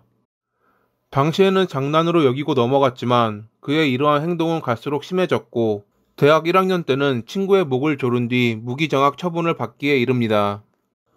그 뒤로 히로시는 대학교를 자퇴한 뒤 여러 일을 전전하다 공무원 시험에 합격해 1993년 4월부터 우체국에서 일을 시작했습니다. 하지만 사람이 기절하며 고통스러워하는 것을 즐겼던 그의 성벽은 고쳐지지 않았고 2년 뒤에 결국 직장 동료의 목을 조르다 해고되었죠. 그 당시 그는 정신과 의사에게 해리성 장애 진단을 받았고 정기적으로 통원 치료를 받기도 했습니다. 2002년 5월경에는 자신의 성벽을 고백하는 내용의 편지를 주치의에게 보냈고 2004년 10월에는 사람을 덮쳐 질식시키고 싶은 성적 충동을 참지 못하고 고무장갑을 사버렸다는 상담을 하기도 했던 히로시. 하지만 치료를 받는 것보다 자신의 성적 판타지를 채우는 것을 우선시했던 그는 결국 충동을 참지 못해 범행을 저지르고 다녔습니다. 약물로 적신 수건 혹은 고무장갑을 낀 손으로 지나가던 사람들의 코를 막는 등 2004년까지 상해 폭행죄로 여러 번 교도소를 드나들었는데 그가 이러한 짓을 하고 돌아다닐 때마다 그의 아버지는 퇴직금으로 피해자들에게 위자료를 주었다고 합니다. 마지막으로 출소한 뒤 그는 조심하자고 다짐했지만 그러한 다짐은 3개월 만에 끝나고 말았죠. 2004년 7월에 그는 패스트푸드점의 점원을 타깃으로 삼고 그녀의 집까지 찾아갔지만 교살한 뒤 시신 처리를 어찌해야 할지 몰랐기에 범행을 포기했습니다. 당시 그 점원은 하얀색 스쿨삭스를 신고 있었는데 후에 이것은 히로시의 또 다른 성적 판타지가 되기도 했습니다. SM 사이트에서 자신을 만족시켜줄 만한 사람을 모집했으나 적당한 상대를 찾지 못한 히로시는 자살 사이트로 눈을 돌렸습니다. 죽고 싶은 인간이라면 죽여도 되겠지라는 게 당시 그의 생각이었다고 합니다. 그런 그의 마수에 걸려들었던 미치코라는 25살의 젊은 여성. 그녀는 직장에서 인간관계로 우울증이 생긴 뒤 방에 틀어박혀 자살 미수로 입원하기도 했던 여성이었죠. 혼자 죽는다는 것이 두려웠던 그녀는 히로시가 올린 연탄 자살 계획이 있는데 함께 하실 분 모집이라는 글을 보고 그에게 연락했습니다. 히로시는 그녀에게 만나기 전 서로 나눴던 메일을 삭제해야 도중에 일이 틀어지지 않는다는 경고를 하며 증거를 미리 지우는 철두철미한 모습을 보이기도 했습니다. 그렇게 2005년 2월 19일에 미치코는 히로시를 만났고 둘은 차를 빌려 한적한 주차장으로 향했습니다. 히로시는 도중에 무의식적으로 문을 열어버리는 실패 사례가 있다고 말하며 손발을 구속할 것을 제안했고 미치코는 알겠다며 그의 제안을 따랐죠. 미치코를 묶었던 그는 준비해온 하얀색 스쿨삭스를 꺼내 그녀의 발에 신겼습니다. 무슨 짓이냐고 소리치는 미치코의 입을 테이프로 막고 그녀가 질식해 기절하는 모습을 즐겼던 히로시. 기절했던 그녀가 깨어나면 다시 기절시키는 잔악한 행위를 30분이나 반복했던 그는 지쳐 아무런 반응도 보이지 않는 미치코를 결국 살해했습니다. 그는 미리 봐둔 댐 인근에 있는 퇴적된 토사에 그녀를 유기한 뒤 도주했죠. 히로시는 수사의 손길이 자신에게 미치지 않도록 한동안 사이트에 접속하지 않았지만 2개월 동안 수사는커녕 미치코가 발견되지 않았기에 안심하기에 이릅니다. 그와 동시에 다시 한번 사람을 교살하고 싶다는 욕망이 강해지며 정신을 차렸을 때 그는 자살 사이트에서 다음 희생양을 찾고 있었죠. 그렇게 연락이 온 중학생 소년을 만나 똑같은 범행을 저질렀던 히로시. 범행 당시 왜 이런 짓을 하냐는 소년의 질문에 히로시는 자신의 취미생활이라 답했고 결국 소년을 살해한 뒤 와카야마에 있는 야산에 유기했습니다. 그러한 범행을 저지르고도 그는 소년의 아버지에게 전화를 걸어 변조한 음성으로 다음과 같은 말을 하기도 했죠. 너의 아들을 내가 데리고 있다. 다시 보고 싶다면 300만 엔을 마련해 오사카 사야마시에 있는 미스터 도넛 가게로 내일 오후 8시까지 와라. 경찰에 신고하면 아들의 목숨은 없다. 경찰에 알리면 진짜로 죽일 것이다. 그는 녹음된 소년의 목소리까지 들려주며 피해자를 죽인 것도 모자라 유가족까지 희롱하는 비열한 짓을 저질렀습니다. 2005년 6월 10일에 히로시는 자살 사이트에서 알게 된 남자 대학생에게 앞의 방식과 동일한 범행을 저질렀습니다. 세 번째 범행의 여유로움을 느낀 히로시는 1시간 동안 그를 실신시키고 다시 깨우기를 반복하며 제발 편하게 보내달라는 그에게 나의 취미생활이니 좀 더 소리를 내줘. 미안한데 나는 죽을 생각이 전혀 없어 라며 조롱하기도 했죠. 그의 이러한 범행은 2005년 8월 2일에 가와치나 가노시의 하천에서 미치코의 시신이 발견되며 끝이 났습니다. 미치코의 신원을 파악한 경찰이 그녀가 죽기 전 자살 사이트를 이용했다는 것을 알아냈고 당시 히로시가 썼던 게시글이 빌미가 되어 그에게 도달하는 데 성공했던 것입니다. 신문 중 그는 입을 막은 상대방이 괴로워하는 모습에 성적 흥분을 느꼈다며 나머지 범행 또한 자백했습니다. 2005년 12월 2일에 오사카 지법에서 열린 첫 공판 중 변호 측의 요구로 행해진 정신감정에서 그는 오히려 재판에 불리한 진단을 받았습니다. 성적 사디즘, 패티시즘, 반사회적 인격장애의 혼합, 선악을 인식하는 능력이 현저히 감퇴했다고 여겨지지 않으며 심신모약은 없었다는 진단.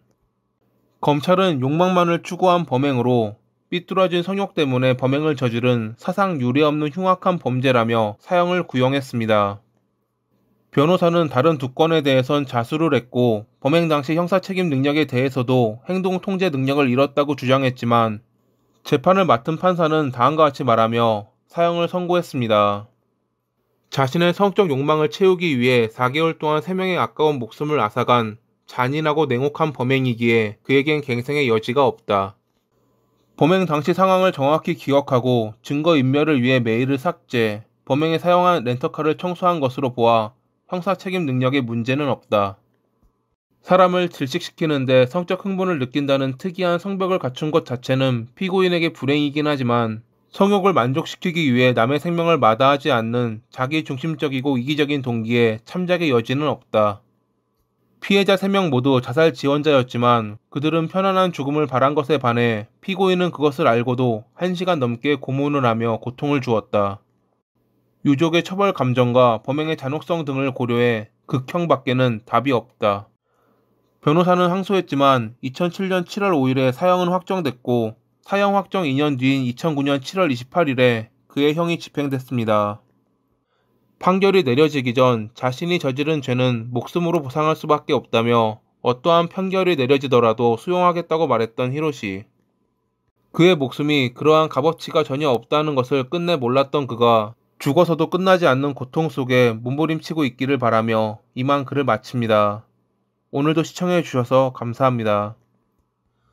히키코모리는 1970년대부터 일본의 은둔형 외톨이들이 나타나면서 사회 문제로 떠오른 용어입니다.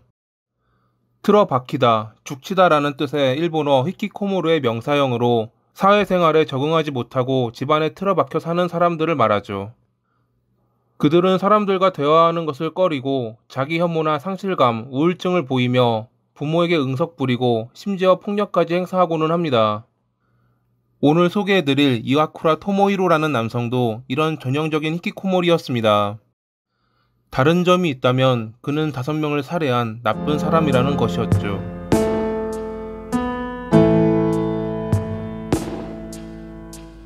어린 시절 토모히로는 성실하고 다정한 성격이었다고 합니다. 중학교 동창생들 역시 그를 얌전하고 성적이 우수한 우등생이라고 기억했습니다. 하지만 그런 그에게 딱 하나 단점이 있었습니다. 한번 화가 나면 분이 풀리기 전까지 멈추지 않는다는 단점이었죠. 평소에는 조용하고 잘 화도 안 냈지만 무언가 마음에 들지 않으면 갑자기 화를 내고 폭력을 휘두르는 경우가 발생하곤 했습니다. 물론 그러한 경우가 자주 있는 것도 아니었고 당시에는 우등생인 그가 화낼 만한 이유가 있으리라 생각하며 주변 사람들도 그렇게 넘어갔다고 합니다.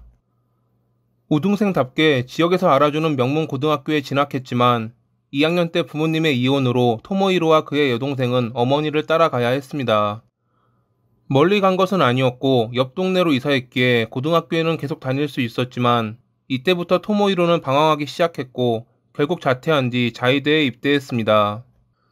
하지만 1년 만에 개인적인 이유로 전역했는데 마을 사람들 사이에선 그가 병에 걸렸기에 쫓겨났다는 소문이 돌았습니다. 소문은 사실이었습니다. 토모히로는 당시 환청에 시달리고 있었죠.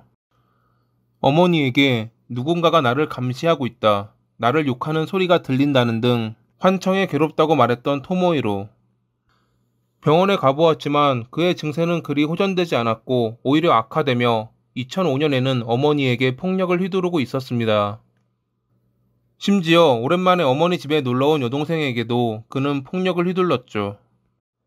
전혀 사회생활을 할 수 있는 상태가 아니었던 그는 당연하다는 듯 히키코모리가 되며 방에 틀어박혀 사회와 단절지었습니다. 어머니는 그런 아들을 포기하지 않았지만 9년 동안 받아온 폭력에 지쳐 2014년경에 집을 나와 딸의 집에 들어가게 되었습니다. 그렇게 어머니 집에 홀로 남게 된 토모히로는 여전히 집에 틀어박혀 어떠한 일도 하지 않고 혼자 중얼거리다가 물건을 부수며 이웃들을 위협했습니다. 이웃들은 그런 그가 무슨 짓을 벌일지 모른다며 항상 불만을 토했고 그것을 알게 된 아버지 마사토모는 결국 그를 자신의 동네로 데려왔죠. 자신의 집 인근에 있는 아파트에 아들을 홀로 살게 하며 가끔 반찬이나 생활비를 주었던 마사토모. 토모히로가 살게 된 아파트는 할머니의 소유였기에 방세도 따로 나가지 않았고 돌아가신 의사였던 할아버지 덕분에 집안 형편도 꽤 좋아서 그는 좀 여유로운 히키코모리 생활을 이어나갔습니다. 소문에 의하면 그렇게 살아도 사치를 부리지 않는 이상 토모히로는 죽을 때까지 히키코모리가 될 수 있었을 거라 합니다. 하지만 그런 모습을 누가 좋아할까요? 특히 토모히로의 할머니는 그런 손자를 못마땅해 했습니다. 아버지와 함께 살고 있던 할머니는 가끔 토모히로를 보러 갔는데 우등생이던 손자가 그리 변했다는 것이 잘 이해되진 않았을 것입니다. 그런 시선 때문이었는지 토모히로는 취직 활동을 통해 어느 회사에 들어가기도 했습니다. 당시 할머니는 손자가 드디어 정신을 차렸다며 기쁜 마음에 출퇴근용으로 자신의 차를 내주기도 했죠. 하지만 토모히로는 금방 회사를 그만두고 다시 히키코모리 생활로 돌아왔습니다. 2017년에는 쇠 파이프를 들고 마을을 돌아다니며 휘둘렀기에 경찰이 출동하는 일도 벌어졌습니다. 당시 체포된 그는 언제 적이 쳐들어올지 모르기에 수행을 하고 있었다라며 망상장애 증세를 보여주었죠. 이제는 병원에 가는 것도 거부했기에 마사토모는 그런 아들의 모습을 그저 지켜볼 수밖에 없었습니다. 2018년 3월 31일, 굶었던 고름이 터진 날. 이날 토모히로는 TV 시청을 위해 아버지 집에 방문했습니다. 집에는 아버지와 할머니가 있었죠. 토모히로를 본 할머니는 일하지 않는 그를 나무랐고 이에 화가 난 그는 할머니에게 폭력을 휘둘렀습니다. 후에 체포된 그는 당시 상황이 정확히 기억나지 않는다는 진술을 했다고 합니다. 잠시 후 정신을 차렸을 때 그의 앞에는 칼을 든 아버지 마사토모가 서 있었죠. 너를 죽이고 나도 죽겠다. 네가 너무 두렵다라고 말했다는 마사토모. 지금까지 유일한 자기 편이라고 생각했던 아버지가 그런 모습을 보이자 토모히로는 더 분노했고 칼을 뿌리친 뒤 마사토모에게 달려들었습니다. 그렇게 그날 토모히로는 아버지와 할머니를 살해한 뒤 인근에 있는 공터에 묻어 유기했죠. 2018년 4월 6일 마사토모의 직장 동료에게 동생분이 연락이 안 되고 출근하지 않는다는 전화를 받게 된 토모히로의 큰아버지. 실버 인재센터에서 파견되어 시내의 가게에서 일했던 마사토모는 성실하며 무단 결근을 한 적이 없었는데 6일간이나 연락이 없자 직장 동료가 전화를 걸었던 것이었죠. 당시 일을 하고 있던 큰아버지는 아내 타카코에게 동생의 집에 무슨 일이 있을지 모르니 가서 확인 좀 해달라고 부탁했고, 그렇게 타카코는 언니와 함께 마사토의 집에 갔다가 토모히로와 마주쳤습니다. 아버지와 할머니의 행방을 묻는 숙모와 그녀의 언니를 결국 살해했던 토모히로. 시간이 좀 지났는데도 아내로부터 연락이 없자 큰아버지는 인근에 사는 지인 히로유키에게 연락해 마사토모의 집을 확인해 달라고 부탁했죠. 조심성이 많았던 히로유키는 우선 경찰에게 전화해 상황을 설명했고, 경찰은 자신들이 가기 전까지 잠시 기다려 달라고 했는데, 히로유키는 그 사이 마사토모의 집에 들어갔다가 토모히로에게 살해당하고 말았습니다. 잠시 후 마사토모의 집에 도착한 경찰은 안에서 타카코와 그녀의 언니, 그리고 신고 전화를 했던 히로유키의 시신을 발견했죠. 그들의 옆에는 배터리가 분리된 핸드폰 4대가 놓여 있었다고 합니다. 사라진 토모히로를 유력 용의자라고 생각한 경찰은 그를 찾기 위해 인근 지역을 수색했고, 3시간 뒤 현장으로부터 약 1.5km 떨어진 장소에서 그를 체포할 수 있었습니다. 신문 중 토모히로는 아버지와 할머니를 유기한 장소를 자백하며 자신에게 두 사람에 대한 살인은 없었다고 말했다고 합니다. 나머지 3명에 관해선 살해가 있었냐는 질문에는 아무 대답도 하지 못했다는 토모히로. 형사 책임 능력을 확인하기 위한 정신감정에 꽤 오랜 시간이 걸렸기에 검찰은 2019년 1월이 되어서야 그를 살인 및 유기죄로 기소할 수 있었습니다.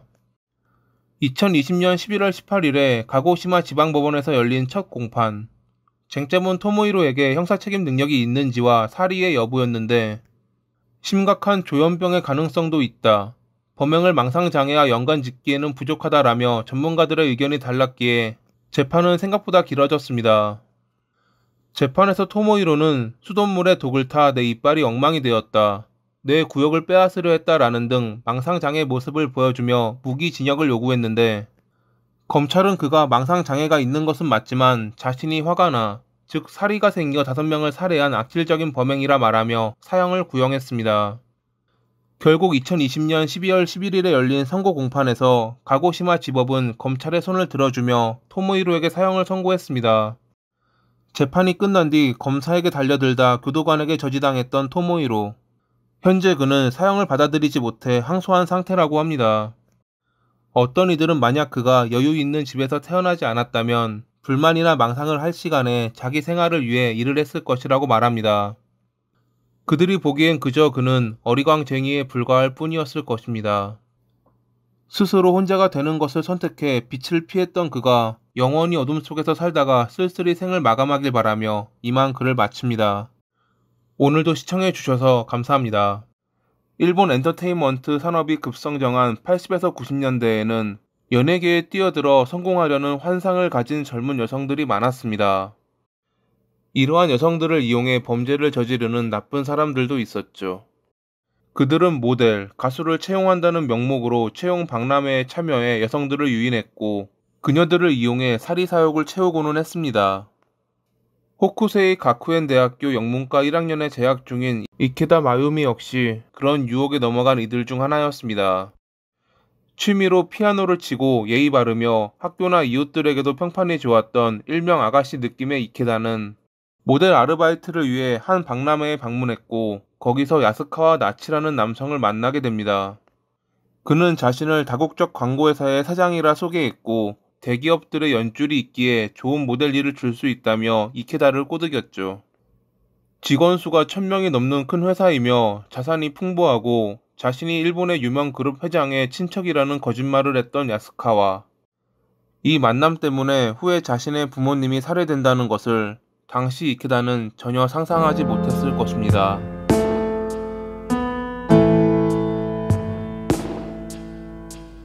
초등학교 2학년 때 부모님의 이혼으로 어머니와 단둘이 살았던 야스카와, 가난했기 때문에 신문 배달 등 청소년기 시절에 여러 아르바이트를 하며 자랐던 그는 훗날 자신의 범죄에 이용할 이키다와 같은 호쿠세이 가쿠엔 대학교에 진학했습니다. 물론 다른 과였고 5학번이나 차이 났기에 당시에는 서로를 알지 못했습니다. 대학교를 다닐 당시 야스카와는 호스트 클럽에서 일하면서도 교직원 시험에 합격하는 등 성실한 노력가였다고 합니다. 하지만 졸업 후 교직에 취임하지 않고 큰 부자가 되어 모두를 놀라게 하겠다라며 사업가를 목표로 삼았던 야스카와, 큰 꿈을 가지고 사회로 나왔지만 현실은 만만치 않았고 결국 그는 연상의 여성에게 돈을 뜯으며 생활하는 삶을 살고 있었습니다. 그는 더 많은 여성들을 깨어내기 위해 젊은 여성들이 많이 몰리는 엔터테인먼트 채용 박람회에 자주 기웃거렸고, 그러던 중 이케다를 발견했습니다. 그렇게 그는 거짓말로 그녀를 속여 간판만 걸어둔 사무실로 데려온 뒤 수면제가 들어간 커피를 건넸죠. 아무것도 모른 채 커피를 마신 이케다는 정신을 잃었고 잠시 후 깨어났을 때는 성폭행을 당한 뒤였습니다. 하지만 이케다가 아무런 불평도 하지 않고 경찰에 신고도 하지 않자 야스카와는 사귀자는 말을 했고 그녀는 고개를 끄덕였습니다. 사실 주변에서 성실하고 조용한 아가씨라 불리던 이케다는 당시 고등학교 때 사귀던 남자친구의 아이를 임신한 상태였습니다. 주변 지인들은 물론 그녀의 부모님도 딸이 임신했다는 것을 알지 못했다고 합니다. 남자친구와 헤어진 뒤 연예계의 꿈을 안고 채용 박람회에 방문했다가 야스카와를 만나게 된 것이었죠. 평소 나쁜 남자에게 끌렸던 이케다는 그렇게 야스카와에게 빠졌고 교제 2개월 뒤에는 뱃속에 있는 아이를 지우기까지 했습니다. 그녀는 부모님에게 야간 아르바이트를 구했다고 속이며 야스카와와 동거를 하기도 했습니다. 야스카와와 사귀고 나서 사실 그가 아무것도 없는 빈 털털이라는 것을 알았을 때도 이케다는 그와 헤어지기는커녕 호스티스 일을 하며 번 돈을 그에게 주었죠. 동거를 하고 한 달 정도 지났을 무렵 이케다는 그 사실을 부모님에게 들켰습니다. 당시 그녀의 아버지는 야스카와에게 찾아와 화를 내기도 했는데 이에 야스카와는 저녁에 돌아온 이케다에게 네 부모는 상식이 없다, 용서 못해, 없애버리겠어 라는 말을 했다고 합니다. 그러한 일이 있었지만 여전히 이케다는 야스카와를 떠나지 않았습니다. 오히려 그가 요구하는 변태적인 성행위를 받아들이기도 했죠. SM 플레이를 좋아했던 야스카와는 그녀에게 갈수록 무리한 요구를 했고 그녀의 몸에 큰 멍이 들 정도로 강도 높은 플레이를 즐기기도 했습니다. 가지고 있던 적금도 거의 사라지고 이제 호스티스 일도 나가기 싫어했던 이케다에게 사람을 죽이지 않으면 부자가 될 수 없어 라며 그녀의 부모님을 살해하자 말했던 야스카와. 부모님이 아무리 날 걱정해도 난 그저 야스카와와 생활할 수 있다면 상관없다. 헤어지는 일 따윈 상상도 못하고 어떻게든 그를 도와야 한다고 생각했다는 이케다. 1991년 11월 22일 늦은 밤, 이케다는 부모님의 집으로 갔습니다. 그들을 살해할 계획을 실행하기 위해서. 당시 아버지는 거실에 있었고 어머니는 2층에서 쉬고 있었지만 딸의 방문에 내려와 함께 이야기를 나눴던 가족. 여기서부터 후에 체포된 이케다와 야스카와의 주장이 갈립니다. 우선 이케다의 주장으론 당시 부모님에게 수면제가 든 차를 권했지만 아버지는 조금만 마시고 어머니는 아예 마시지 않았기에 그녀는 초조해졌다고 합니다. 저녁 11시 무렵 부모님은 잠을 청하기 위해 2층으로 올라갔고 그로부터 30분 뒤 현관을 통해 야스카와가 들어왔습니다. 그녀는 야스카와에게 차를 마시게 하는데 실패했다며 더 이상 못하겠다고 말하자 그는 성관계 중 찍었던 사진과 비디오를 뿌리겠다며 그녀를 협박했습니다.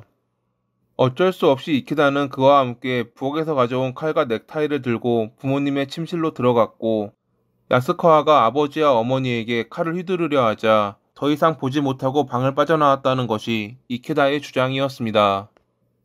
반면 야스카와의 경우 그날 저녁 11시 30분에 이케다의 안내로 부엌문을 통해 집 안으로 들어갔는데 거실에서 준비해온 넥타이를 꺼내고 있을 때 그녀가 부엌칼 2개와 수건을 가지고 왔다고 합니다. 하지만 결단이 내려지지 않았던 그들은 한동안 이케다의 방에서 머무르다가 다음날 새벽 1시가 되어서야 부모님의 침실에 들어갔습니다. 야스카와는 우선 이케다의 아버지 목에 넥타이를 매려고 했지만 잘 되지 않았고 이를 보고 있던 이케다는 손짓으로 찌르는 듯한 행동을 취했습니다.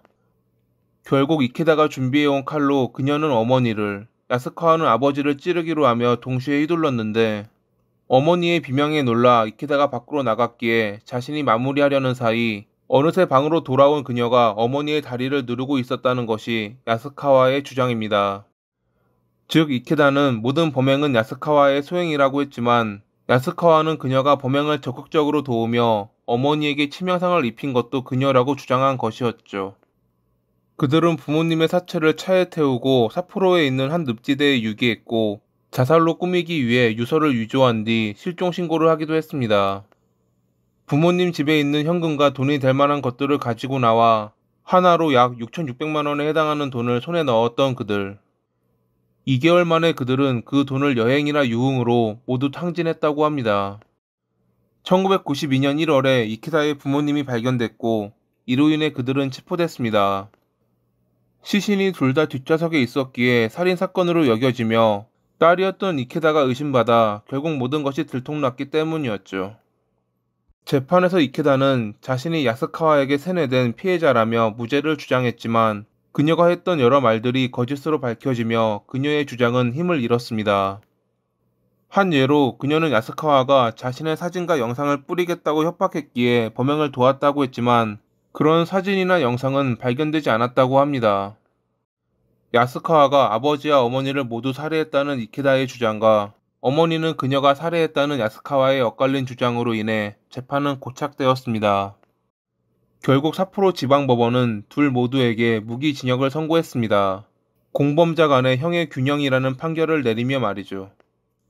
여담으로 야스카와는 불륜 관계에 있던 4명의 여성에게 보험금 목적의 남편 살해 계획을 제안했다는 것이 추후에 밝혀지기도 했습니다. 서로 다른 주장을 하며 책임을 회피하려 했던 이케다와 야스카와. 누구의 말이 진실인지는 오직 둘만이 알 것입니다.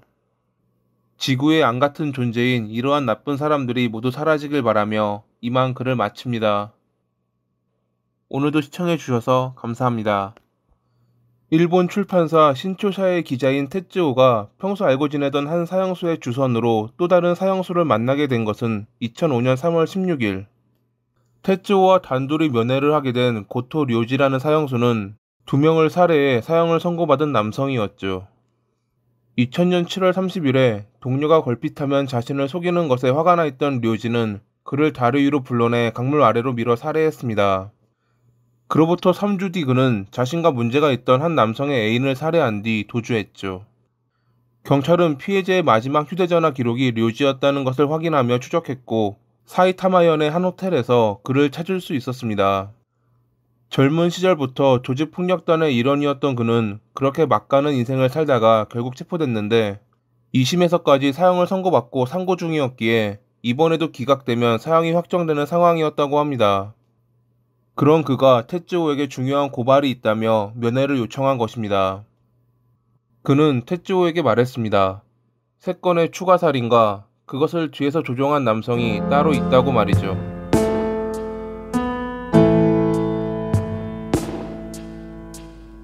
과거 여러 사고를 쳐 교도소에 수감 중이던 료지는 1998년 9월에 출소했습니다. 폭력단의 조장까지도 했던 그였지만 40살에 밖으로 나온 그에게 남아있는 것은 아무것도 없었죠. 폭력단 재건에도 실패하며 지인의 소개로 만난 여성과 미토시의 호텔을 전전하며 살았던 료지. 돈이 떨어지고 있었기에 여러 일자리를 알아보던 그는 옛 친구의 주선으로 부동산 브로커인 미카미 시즈오를 만나게 됐습니다. 당시 미카미는 사업을 하며 엮인 이들 때문에 골머리를 앓고 있었기에 폭력배 출신의 얼굴까지 험상궂은 료지를 환영했죠. 미카미를 선생님이라고 부르며 그의 밑에서 일을 시작한 료지는 고급 승용차를 몰고 다닐 정도로 괜찮은 보수를 받게 됩니다. 미카미는 불법적인 일을 하게 될 때면 항상 료지를 데리고 다녔고 둘은 그렇게 때려야 뗄 수 없는 사이가 됐습니다. 1999년 11월 어느 날 새벽, 료지는 미카미의 전화를 받았습니다.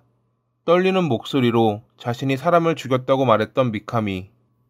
료지가 당황하지 말고 천천히 상황을 설명하라고 하자 그는 돈을 빌렸던 남성과 다투던 중 자신이 넥타이로 그를 살해했다고 자백했습니다. 그와 채무관계로 얽혀있기에 경찰에 알려지면 의심받을 거라 생각한 미카미는 료지에게 도움을 요청했던 것이었죠. 몇 주 전 료지는 미카미에게 480만 엔을 빌렸었는데 미카미가 그것을 없애주고 추가로 200만 엔의 보수를 준다고 하자 류지는 그를 돕기로 했습니다. 둘은 여러 대화를 나누다가 사업자인 A에게 도움을 요청하기로 합니다. A 역시 미카미가 살해한 남성에게 갚을 돈이 있었거든요. A의 회사 소각장에 남성의 시신을 태운다면 증거도 갚아야 할 돈도 없어질 거라는 미카미의 설득에 결국 A는 승낙했고, 류지는 미카미와 함께 남성을 싣고 소각장으로 가 모든 증거를 불태웠습니다. 남성의 흔적은 아무것도 남지 않았고 경찰은 단순 실종 처리하며 그들은 완전 범죄에 성공했습니다. 이 사건을 통해 대처만 잘못되지 않으면 살인도 무마할 수 있다라고 생각하며 자신감을 얻은 미카미는 한 달 뒤 류지와 새로운 작업을 시작합니다. 그가 계획한 작업이란 가족과 친인척이 없는 토지의 주인을 살해한 뒤 토지를 팔아 돈을 챙기는 것이었죠. 지인을 통해 홀로 사는 80살의 구라나미를 알게 된 미카미는 그가 소유한 토지를 팔면 1억엔, 하나로 약 10억 원을 받을 수 있다며 류지를 꼬드겼습니다. 이미 류지 역시 살인사건을 은폐하는 것이 어렵지 않다고 생각하고 있었기에 그는 미카미의 제안을 수락했습니다. 그들은 그렇게 지인을 통해 구라나미를 불러낸 뒤 한적한 야산의 구덩이를 파 그를 묻어 살해했습니다. 그 뒤 그들은 구라나미와 닮은 사람을 고용해 보험증과 인감도장도 등록하며 땅을 판매해 돈을 나눠 가졌습니다. 미카미와 류지에게 사람이란 모두 돈으로 보였을 것입니다. 그런 그들에게 도움을 청하는 A의 연락이 있었던 것은 2000년 6월. 회사 소각장을 빌려줘 미카미의 살인 은폐를 도와주었던 A는 쿠리야마라는 사업자에게 돈을 빌려줬는데 받지 못하고 있다며 도움을 요청한 것입니다. 이바라키현에서 커튼과 융단을 판매하고 있던 쿠리야마는 도산 직전의 상태로 그의 빚은 대략 6천만 엔에 달했는데 그중 4천만 엔이 A가 빌려준 돈이었습니다. 미카미는 A의 회사에 다니는 쿠리야마의 사위 미츠아키를 이용하기로 했습니다. 항상 돈에 허덕이는 미츠아키에게 장인이 죽는다면 보험금을 받을 수 있다고 꼬드긴 그들. 당시 심한 당뇨병을 앓고 있음에도 쿠리야마는 술을 끊지 않으며 입원과 퇴원을 반복했기에 그에게 매일 대량의 술을 먹이면 결국 그는 죽을 것이고, 그렇다면 완전 범죄가 되기에 보험금을 지급받을 수 있다는 것이 그들의 계획이었습니다. 게다가 쿠리야마는 항상 돈 때문에 걱정하는 가족들에게 자신이 죽어 보험금으로 해결하면 된다고 언질했던 인물이었습니다. 고민하던 미츠아키는 가족들과 상의해 보겠다며 집으로 갔고, 얼마 뒤 장모와 아내의 허락을 받았다며 A에게 계획을 실행해 달라고 말했습니다. 그렇게 2000년 7월에 쿠리야마는 미카미의 사무실로 끌려와 감금 상태에서 매일 4리터의 술을 억지로 마셨습니다.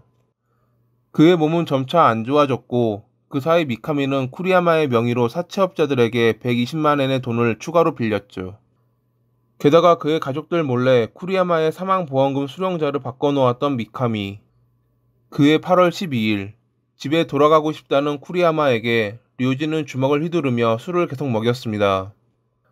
아내가 보고 싶다라는 말에 류지는 그의 아내에게 전화를 걸었고 술을 더 먹여줘라는 아내의 목소리에 쿠리야마는 고개를 떨구었습니다. 그런 쿠리야마를 보고 있던 류지는 알코올 도수 96도짜리 술을 그에게 먹였고 결국 가족에게도 버림받았던 그는 그렇게 사망했습니다. 찬물에 시신을 담가 사망 추정 시간을 은폐한 뒤 마을 한적한 장소에 취해서 쓰러진 것처럼 쿠리야마를 눕혀두고 자리를 떠났던 그들.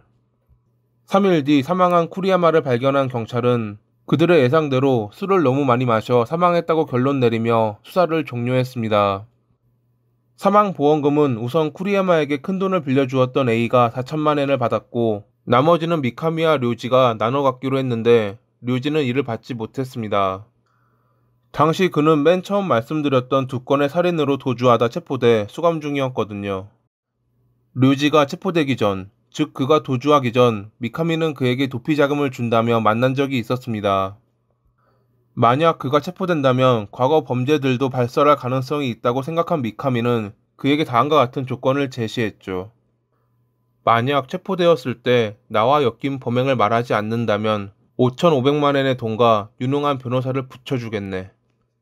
류지는 거기에 추가로 자신이 친동생처럼 아끼는 동생을 돌봐달라 말했고 미카미는 알겠다고 답하며 그들의 거래는 성사된 듯 보였습니다. 그로부터 며칠 뒤 류지는 체포됐지만 미카미와의 약속을 지키며 앞선 사건에 대해선 아무런 말도 하지 않았습니다. 하지만 미카미는 그와의 약속을 지키지 않았죠. 그는 한 번의 면회를 끝으로 더 이상 구치소에 방문하지 않았고 돈도 겨우 13만 엔밖에 주지 않았습니다. 심지어 부탁했던 동생이 자살했다는 소식을 듣자 류지는 분노했습니다. 미카미가 자신과의 약속을 깨버렸다고 생각한 그는 기자에게 모든 것을 털어놓았고, 기자는 사형수에 의한 3건의 살인 고발이라는 제목으로 기사를 냈습니다. 경찰은 미카미와 A를 상대로 조사를 시작했고 2007년 1월 26일에 미카미는 살인 용의자로 체포됐습니다. A의 경우 2006년 12월 31일에 교통사고로 사망했기에 그에 대한 수사는 종료됐다고 합니다. 쿠리야마의 살해에 도움을 주었던 그의 아내와 딸 사위까지 체포되며 사위는 15년, 나머지 둘은 13년의 징역을 선고받았습니다. 미카미는 쿠리야마를 감금한 적이 없다. 단지 맡아주었던 것이고 술도 억지로 먹인 것이 아니다라며 무죄를 주장했지만 류지의 증언과 그가 가진 증거로 인해 2009년 1월 29일에 미카미는 무기징역을 선고받았습니다. 류지는 20년의 징역을 추가로 선고받았지만 어차피 사형수였기에 그에게 별다른 의미는 없었을 것입니다. 후에 이들의 이야기는 흉악, 어느 사형수의 고발이라는 영화로 만들어지기도 했습니다. 사람을 돈으로 보고 완전 범죄를 꿈꾸었지만 서로를 배신하며 수감된 미카미와 류지. 흉악했던 그들이 하루빨리 세상에서 사라지길 바라며 이만 글을 마칩니다. 오늘도 시청해주셔서 감사합니다.